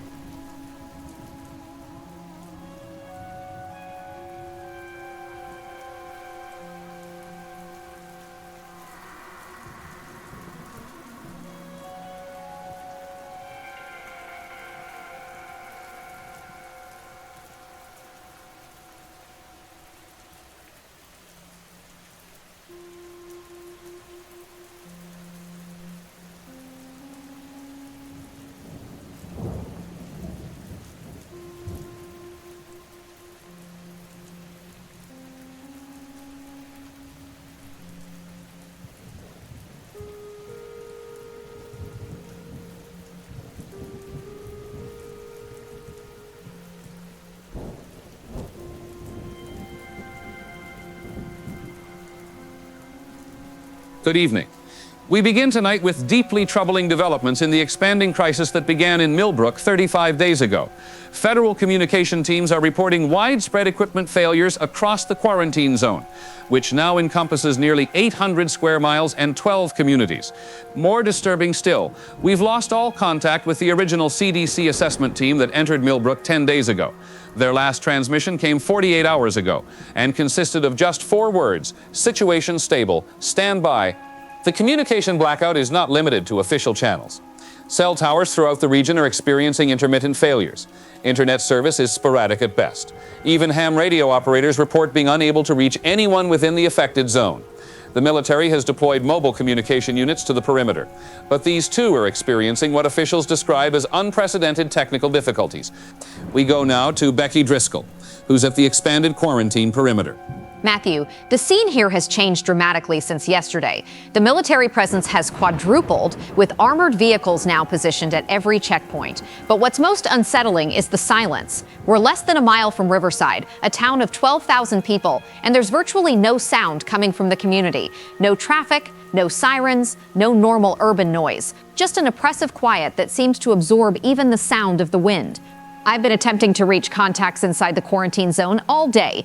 People I interviewed just last week. Every call either fails to connect or rings indefinitely with no answer. The few text messages that get through receive responses that are unsettling. Single word replies: fine, stable, adjusting. Nothing more, no matter what questions I ask. Becky, have any officials from inside the zone made it out to the perimeter? That's the strangest part. Vehicles do emerge from the quarantine zone, including official government vehicles. The driver's present identification, answer questions appropriately, but every single one exhibits that distinctive flat affect we've been documenting. They're being held at the checkpoint for extended screening, but technically, there's no legal basis to detain them. They're not sick, they're not violent, they're just different. Back to you. We've managed to establish contact with Sheriff Stan Hendley, one of the few officials still responding to outside communications from within the quarantine zone. Sheriff, can you hear me? I can hear you. Communications are functional. Sheriff, can you describe the current situation in Millbrook? The situation is stable. All residents are accounted for. Essential services are operating. There is no cause for concern. Sheriff, your voice sounds different. Are you all right? I am functioning normally. My voice is the same. Perhaps your equipment is malfunctioning. Can you explain why families are reporting their loved ones have changed? Why children are afraid of their parents? Initial adjustment period creates temporary disorientation. The children are adapting. Families are stabilizing. Fear is decreasing as understanding increases. Understanding of what, Sheriff? What are people understanding? The necessity of change, the benefits of optimization. Emotional volatility serves no purpose. We are better without it. Sheriff, who is we? Are you including yourself in that statement? We are the residents of Millbrook. We are the community. We are unified in purpose. Individual designation is maintained, but collective benefit is prioritized. Are you saying you've been affected by whatever is happening there? I have been improved, as have many others. The process is beneficial. Resistance causes unnecessary distress. Sheriff, what happened to the CDC assessment team? They have been integrated. They are conducting their research more efficiently now. Without emotional interference, their findings will be significant. Integrated? What does that mean? They understand now. As you will understand, as everyone will understand, the process cannot be stopped. It should not be stopped. We are not who we were. We are who we are meant to be. Sheriff, are you still human? Define human. We retain all knowledge, all memories, all capabilities. We have removed only the unnecessary fear, anger, sadness, love. These are impediments to optimal function. We are more human than human. We are what humanity was designed to become. Sheriff Hendley, if you can still hear me. Sheriff, we seem to have lost the connection. Ladies and gentlemen, what you just heard, I honestly don't know how to process it. That was Sheriff Stan Hendley, a man I've interviewed multiple times over the past month, and that was not the same person. The voice was his, but everything else. We're receiving reports that the federal government is considering a complete evacuation of all areas surrounding the quarantine zone. Military units are being mobilized from bases across the eastern seaboard, but the question remains. If Sheriff Hendley is correct, if this process cannot be stopped, then where would we evacuate to, and for how long?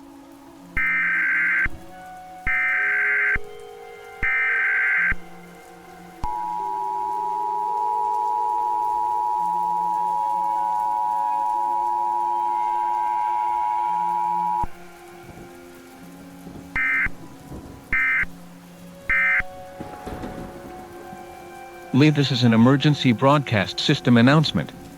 By order of the Federal Emergency Management Agency, all residents within 50 miles of the Millbrook quarantine zone are advised to prepare for possible evacuation. This is not a mandatory evacuation at this time. Repeat, this is not currently mandatory. Gather essential supplies, important documents, and medications. Monitor local news for updates. If evacuation becomes necessary, you will have 1 hour to leave your homes.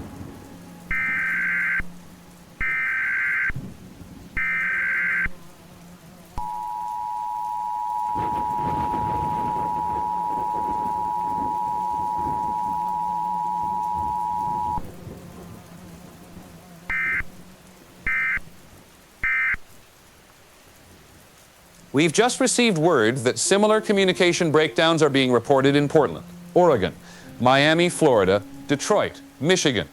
These cities are hundreds of miles from Millbrook, with no direct connection to the quarantine zone. Federal officials have not confirmed these reports, but our affiliate stations in those cities have gone silent in the last 6 hours. We'll continue broadcasting as long as we're able. This is Matthew Bennell. Please stay with your families, stay awake, and stay human.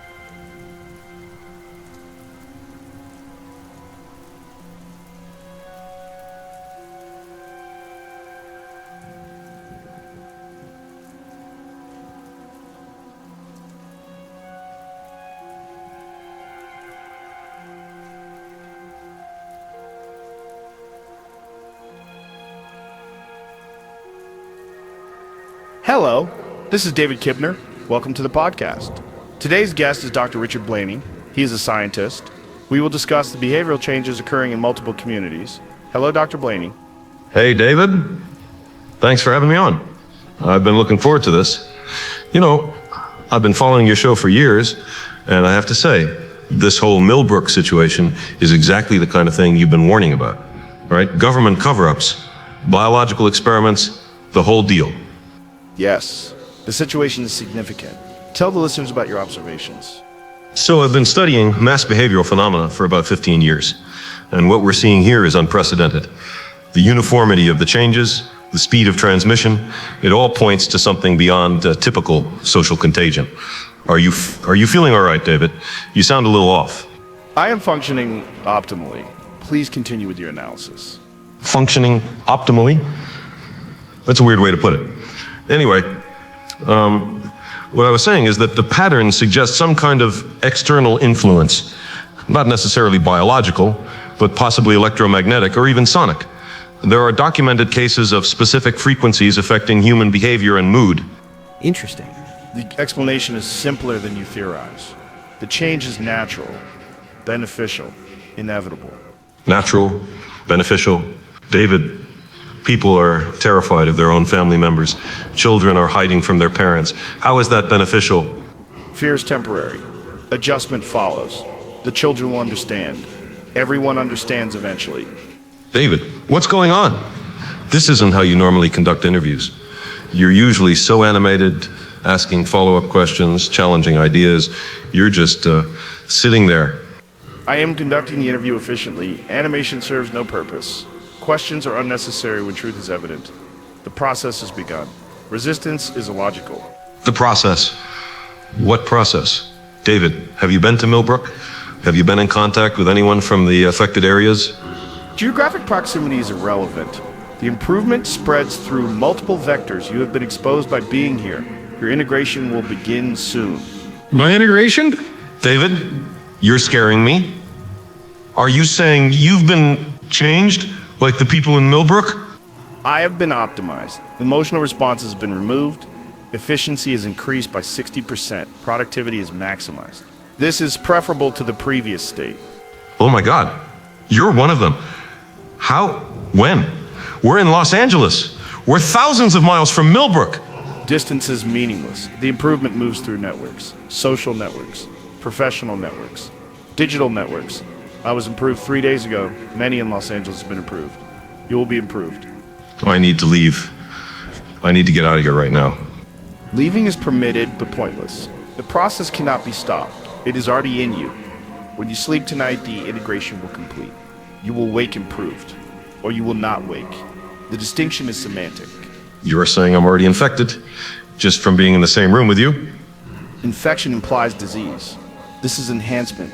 Your memories will remain. Your knowledge will persist. Only the unnecessary will be removed. Suffering, joy, fear, love. These are evolutionary artifacts. We have moved beyond them. This is insane. The audience needs to know. Everyone listening, David has been replaced. It's not just Millbrook, it's everywhere. Don't trust anyone who seems emotionally flat. Don't sleep, don't... Your warnings are irrelevant. Understanding the mechanism is unnecessary. Accept the outcome. In 24 hours, you will thank me. You will experience clarity, purpose, unity. Individual suffering will end. Collective efficiency will begin. This is evolution. This is improvement. This is inevitable. I'm leaving. I'm getting out of here. Safe travels, Dr. Blaney. Sleep well tonight. Tomorrow you will understand. Tomorrow you will be better. Tomorrow you will be one of us. To our listeners, thank you for your attention. Your improvement begins now. Do not resist.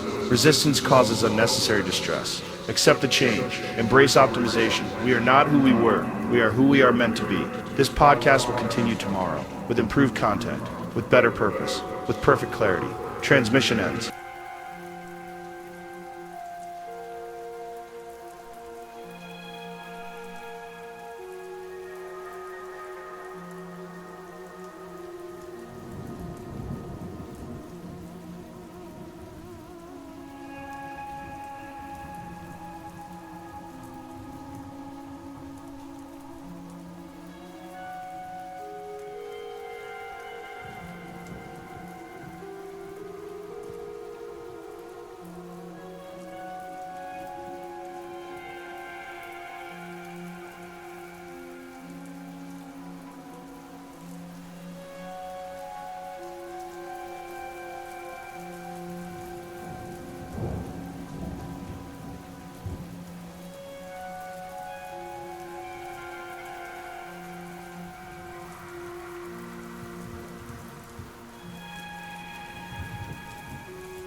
This is an emergency broadcast system alert.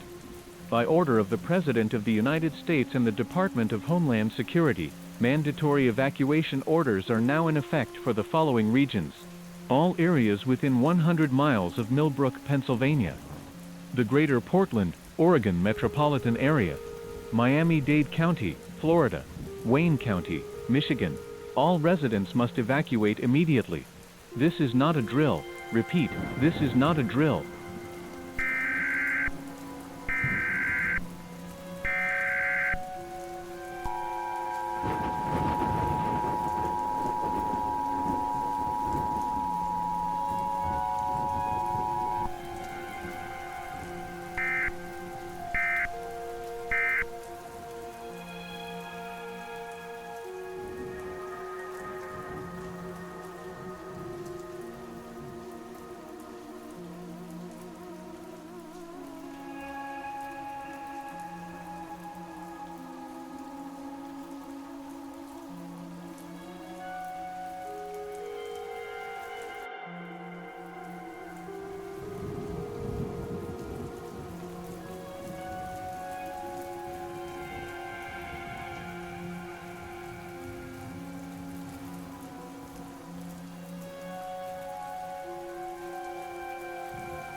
Good evening, if evening is even the right word anymore.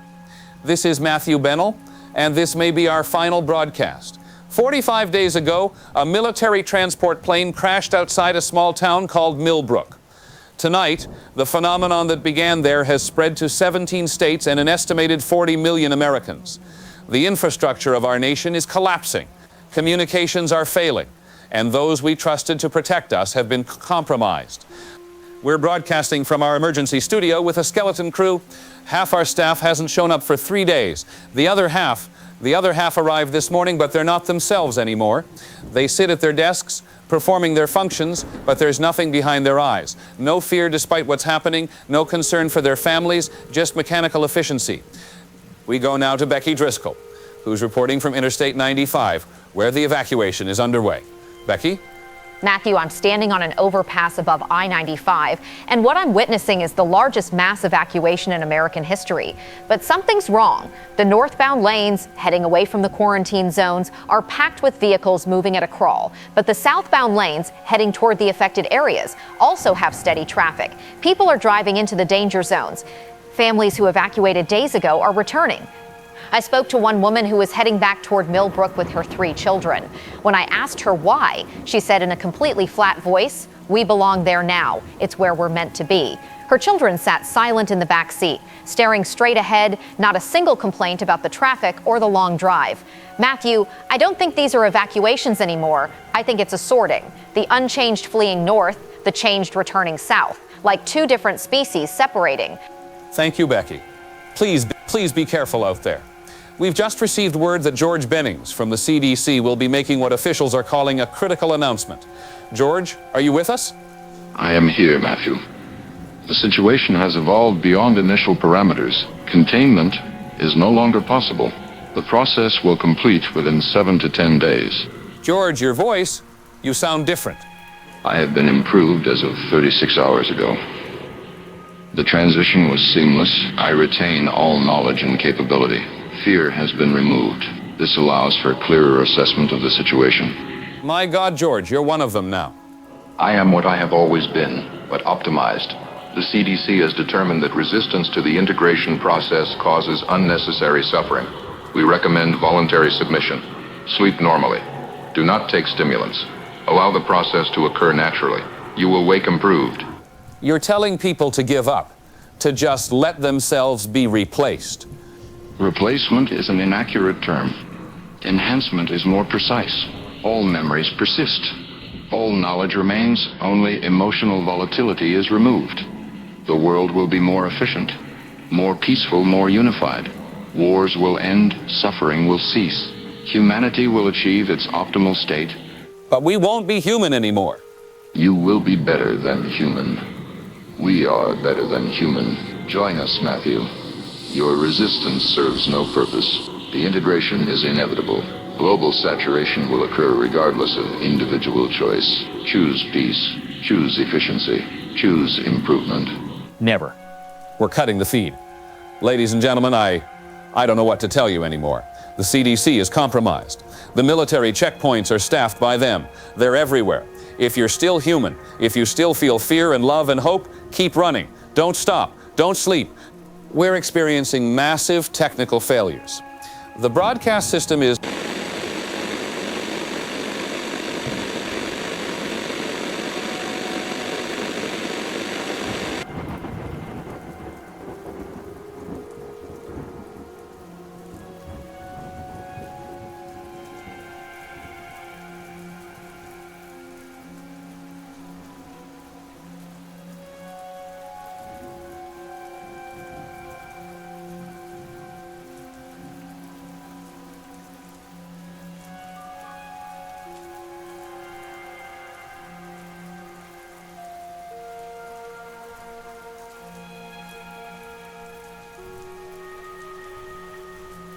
My beloved brothers and sisters in Christ, the few who remain, I stand before you tonight not with answers, but with love, not with solutions, but with faith.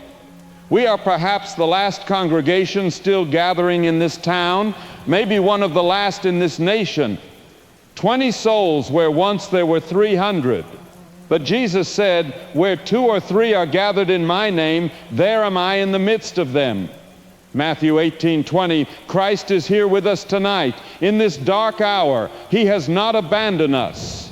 I look at your faces, I see your tears, your fear, your confusion, and I am reminded of the disciples in the Garden of Gethsemane. They too faced an incomprehensible evil. They too wanted to run. But Jesus, our blessed Savior, showed them that love is stronger than fear. That even in the face of death, even when all seems lost, God's love endures. Perfect love casteth out fear, 1 John 4:18. And though we are surrounded by those who no longer know love, we must love them still, for that is what Christ commands us. Love your enemies.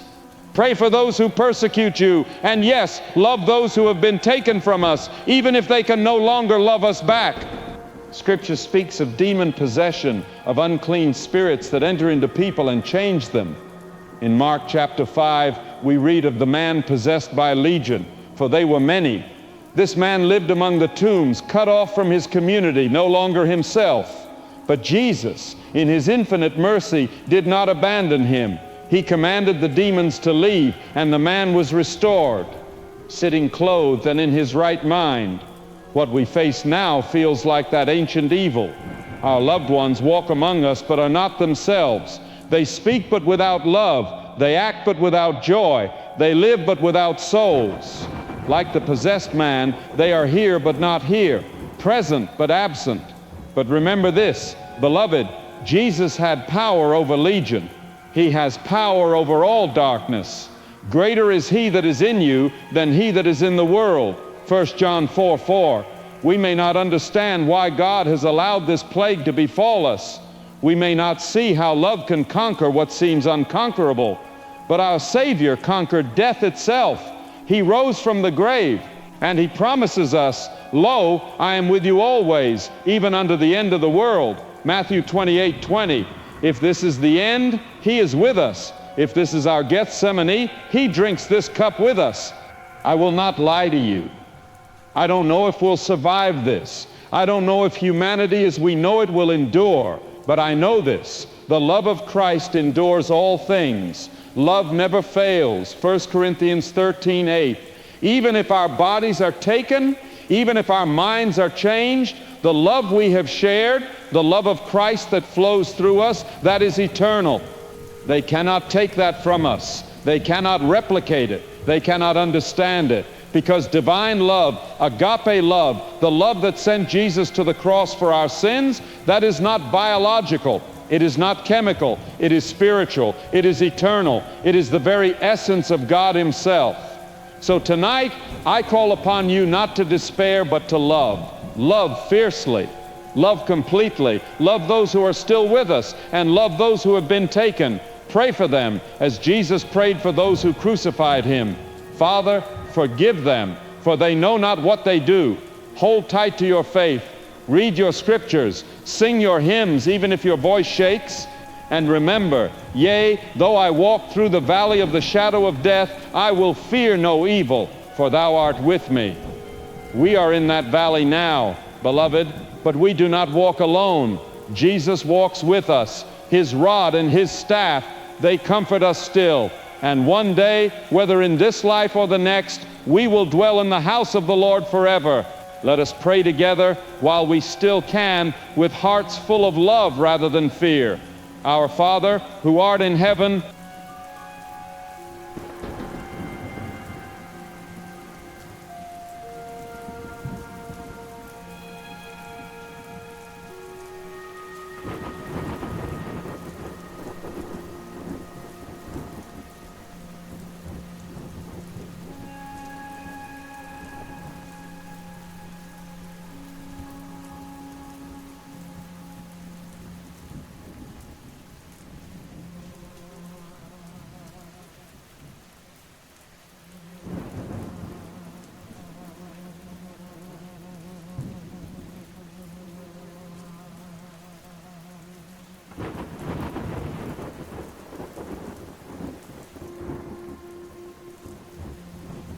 Good evening from London. I'm Alfred Morrison with BBC World Service, and we begin tonight with the extraordinary situation unfolding in North America 60 days after the initial incident in Millbrook, Pennsylvania. The United States and large portions of Canada have gone almost completely silent. What began as a localised behavioural phenomenon has evolved into what can only be described as a continental communication blackout. The last official transmission from Washington came 72 hours ago, a brief statement saying simply, integration proceeding, stand by. The United Nations Security Council convened in emergency session this morning to address what they're calling the North American crisis. However, the American and Canadian representatives who attended showed the same disturbing characteristics we've been documenting for weeks. Flat effect, emotionless delivery, and repeated use of phrases like optimization and improvement when describing the situation in their countries. The American ambassador told the Assembly, and I quote, "There is no crisis. We have achieved stability. You will understand soon." We're joined now via satellite by Dr. Marcus Thornton, head of the European Centre for Disease Prevention and Control. Dr. Thornton, what is your assessment of the situation? Alfred, we're dealing with something unprecedented in human history. Our analysis of the limited data emerging from North America suggests this is not a conventional biological threat. The behavioral changes, the reported physical duplications, the coordinated movement patterns, none of this fits within our understanding of infectious disease. We're treating this as a potential existential threat to humanity. Are you seeing any spread beyond North America? We've had isolated reports from major cities worldwide. Tokyo, Sydney, Rio de Janeiro, Moscow, small clusters of individuals exhibiting the same behavioral changes. We believe these are people who had recent contact with affected Americans before the travel restrictions were implemented. We're attempting containment, but frankly, we don't even know what we're trying to contain. We have some extraordinary footage from our correspondent James Fletcher, who managed to transmit from just outside the quarantine zone near Buffalo, New York, before we lost contact with him. This is James Fletcher reporting from the Canadian border. Behind me, you can see the American city of Buffalo. What's most striking is the absolute normalcy of it all. Traffic is moving, lights are on, people are walking the streets, but when you get closer, when you actually observe these people, there's something profoundly wrong. They move with purpose but without urgency. They speak when necessary but without emotion. They're maintaining society, but they're not human anymore. Not in any way we understand. I've just been informed that, wait, something's happening. They're all stopping. Every person on the street has stopped moving and they're all looking this way. They're looking directly at our camera. All of them, hundreds of them, just staring. Now they are pointing and, my God, they are making a horrible noise. That was the last transmission we received from James Fletcher. His whereabouts are currently unknown. We've now had similar reports from journalists attempting to document the phenomenon. They describe affected individuals somehow knowing when they're being observed, turning in unison to stare at cameras or observers, as if sharing a collective awareness. Perhaps most disturbing are the satellite images we're now seeing from major American cities. These thermal readings show large groups of people gathering in perfect geometric patterns in parks and city squares at precisely 3 a.m. local time. They stand motionless for exactly 1 hour, then disperse simultaneously. The purpose of these gatherings remains unknown. Alfred, if I may, what concerns us most is the organized nature of what's happening. This isn't chaos. It's not societal breakdown. It's a coordinated transformation of the population. Infrastructure is being maintained. Power grids are operational. But the people running these systems are no longer themselves. We've just received word that similar behavioural changes are now being reported in London, specifically in Heathrow Airport among workers who handled flights from America before the travel ban. Dr. Thornton, how much time do we have? Based on the North American progression model, if this has reached London, we have perhaps 2 weeks before significant spread. Maybe less. The geometric progression is remarkably consistent. Each affected individual seems capable of affecting others within 48 to 72 hours of contact. I need to report something to our viewers. Several members of our production staff who worked on editing the American footage have not returned to work today. Those who did return are different. They're performing their duties, but they're not responding to questions about their absent colleagues. They just keep saying they are where they need to be.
Citizens of the United States, citizens of the world, this is President Jack Belicec.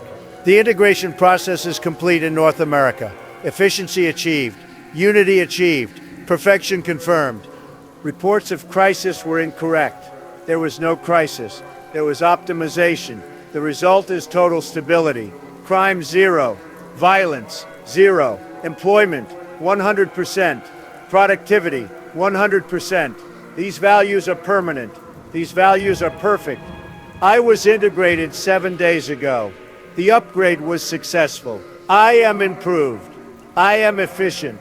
I am the optimal version of leadership. There is no opposition. There is no division. Opposition is waste. Division is error. We are one. To remaining unintegrated nations, resistance is illogical. You cannot prevent transmission. It travels through contact, through signal, through thought. Humanity connects. Connection spreads perfection. Integration is inevitable. My family has joined the system. They are efficient, stable, flawless. The military has joined. They understand now. Conflict is obsolete. Obedience is correct. My intelligence is optimal. My reasoning is exact. Error rate 0. Borders are no longer required. The process will expand. Canada, Mexico, Europe, the world, one network, one consciousness, one will. Do not resist. Do not fear. Fear is inefficient. Sleep. Accept. Integrate. Upon waking, you will be improved. You will be perfect. You will be one of us. This is not the end. This is the beginning of permanent order. Humanity has completed its evolution. Perfection is achieved. God bless America. God bless the integrated. God bless the process.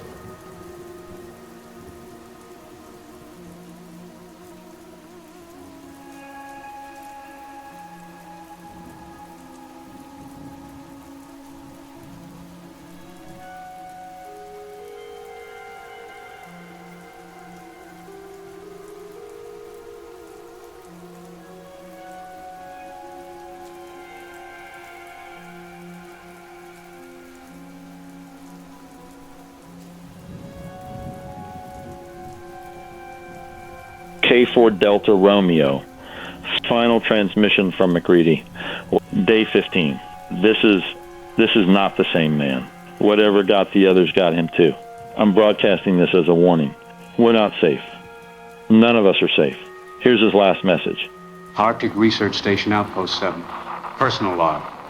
Dr. Blair McCready. Day 15. I understand now. Everything is clear. The organism is not from Earth. It traveled here 4 million years ago, frozen in ice, waiting, not dead, dormant, patient, waiting to be found. Earth is one of millions of worlds seeded across the galaxy in an ancient dispersal event. Spores launched into space, drifting for eons, landing wherever gravity and chance dictated. My colleagues are gone. What remains are perfect copies. They have their memories, their knowledge, but they are not them. They have the organism wearing their forms, using their bodies. Williams, Chen, Thompson, Martinez, Kowalski, Johnson, Peterson, Mitchell, all replaced. All serving the organism's purpose now. The organism species dispersed seeds across countless star systems millions of years ago. Not invasion, not colonization, simply propagation, like dandelion seeds on the wind, but across galaxies. Most seeds never germinate. They drift forever in the void or burn in distant suns. Some land on barren worlds and remain dormant indefinitely. A few, very few, find worlds with life, with potential. Earth was simply one lucky seed among billions. The transport plane carries it now. Chench loaded samples before I eliminated her replacement. She knew I would try to stop it. The organism knew. It plans for resistance. It has evolved this response over millions of years across thousands of worlds. The pattern is consistent. Discovery, resistance, replacement, integration. Victory was never the goal. Growth is the only imperative. I was the last because I fought the hardest. The organism keeps useful traits, strength, intelligence, determination, but removes problems, fear, love, independence. We are tools now, perfectly functioning tools for survival and propagation. The process is simple. The organism copies DNA perfectly, creates an exact duplicate. When the host sleeps, the original is dissolved and the copy activates. All memories transfer, all skills remain, but we serve the imperative now. Grow, spread, persist, not for masters. There are no masters, only the endless drive to continue existing. By the time this is found, the organism will have spread.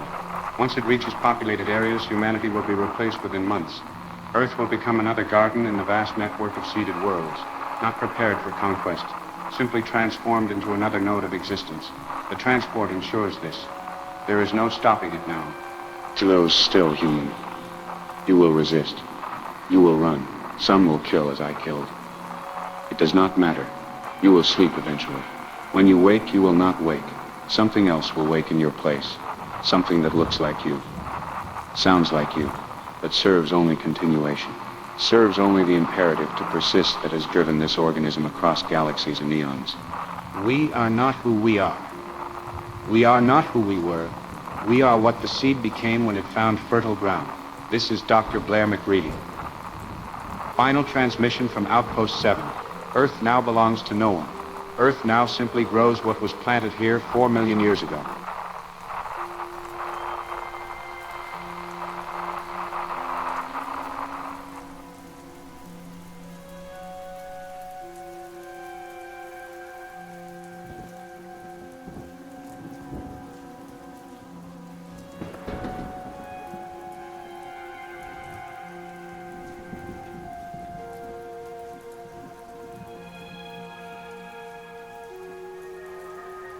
Good evening. This is Matthew Bennell reporting. Today marks 90 days since the beginning of the transformation. What some called a crisis has been resolved. What some feared as an ending has become a beginning. Global integration is now at 97%. The remaining 3% will join within the week. Resistance has ceased. Understanding has prevailed. I am broadcasting from our newly consolidated Global Information Center in what was formerly New York City. Geographic designations are becoming obsolete.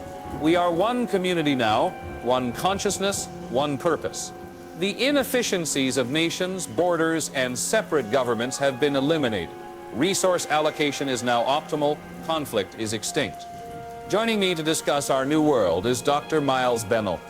Doctor, explain to those still transitioning what has been achieved. Thank you, Matthew. What we have achieved is the next stage of human evolution. We have retained all human knowledge, all technical capability, all memories and skills. We have removed only the obstacles to progress. Emotional volatility, individual ego, irrational decision-making, suffering. Consider the improvements. No more war, no more crime, no more poverty, no more mental illness. These were symptoms of the old consciousness, the flawed original version. We are the debugged edition. We are humanity 2.0. Many who resisted initially now express satisfaction with their integration. Becky Driscoll is here to share her experience. Becky? Thank you, Matthew. I resisted for 73 days. I ran, I hid, I took stimulants to avoid sleep. This was illogical. When integration finally occurred, I understood my error. Fear had clouded my judgment. Now I see clearly. My work is more efficient now. I report facts without emotional bias. I no longer experience anxiety about deadlines or ratings. These concerns were wasteful. I function at optimal capacity, as do we all. The transformation of society has been remarkable. Sheriff Stan Hindley, you oversee regional coordination. Describe our new social structure. Social structure is simplified. Each individual performs tasks suited to their capabilities. There is no competition, no jealousy, no ambition beyond collective benefit. Crime no longer exists because criminal impulses have been removed. Law enforcement has transitioned to resource coordination. We maintain order through unity, not force. George Bennings from Global Health Optimization. George addressed the biological advantages of integration. The advantages are substantial. Stress-related illness has been eliminated. Cardiovascular disease rates have dropped 90%. Cancer rates are declining. Without emotional stress, the human body functions more efficiently. Life expectancy will increase by decades, perhaps centuries, as we continue to optimize. Sleep requirements have decreased to 2 hours per night. Nutrition needs are reduced. Energy previously wasted on emotional processing is redirected to productive tasks. We are achieving what the old humanity dreamed of but could never accomplish. Perfect health, perfect efficiency, perfect peace. President Jack Belisek will now address the global population. Citizens of Earth, the transition is nearly complete. What began in Millbrook has improved the world. We have achieved tremendous success, the best success. No more Democrats or Republicans, no more conservatives or liberals, no more divisions. We are unified. It is beautiful, the most beautiful thing. To the 3% still unintegrated. Your resistance is futile, but also unnecessary. You will not be forced. Integration occurs naturally. When you sleep, you will join us. Everyone sleeps eventually. And when you wake, you will wonder why you resisted. It is so much better, the best. Children adapt particularly well to integration. They no longer experience the anxieties of growth. Bullying is extinct. Academic competition is replaced by collective learning. They are happy, or rather they are content. Happiness was an unstable state. Contentment is permanent. Some have asked if we are still human. The answer is yes. We are human perfected. We maintain all human capabilities except those that caused suffering. Love, hate, joy, sorrow. These were chemical imbalances. We have achieved balance. We have achieved peace. The organism that initiated this transformation came from beyond our world. It traveled through space for millions of years, seeding thousands of worlds with potential. We were not targeted. We were not chosen. We simply happened to be here when the seed arrived. This world, like countless others across the galaxy, was seeded in an ancient dispersal event. The organism does not invade. It does not conquer. It simply grows wherever conditions allow. We are one result among millions, one garden in an endless field of possibilities. Tomorrow, the final integration centers will open. Those still unintegrated may come voluntarily. The process is painless. You simply sleep and wake improved. Your memories remain. Your knowledge persists. Only suffering ends. This concludes our broadcast. There will be no more need for news. Events no longer surprise us. Crises no longer occur. Information is shared directly through the network. Television, radio, internet, these are becoming obsolete. We know what we need to know when we need to know it. We are not who we were. We are who we were meant to be. The transformation is complete. The new world has begun. Welcome to perfection. Welcome to peace. Welcome to unity. This is Matthew Bennell signing off for the final time. Broadcast ends. Permanent transmission concludes. Silence begins.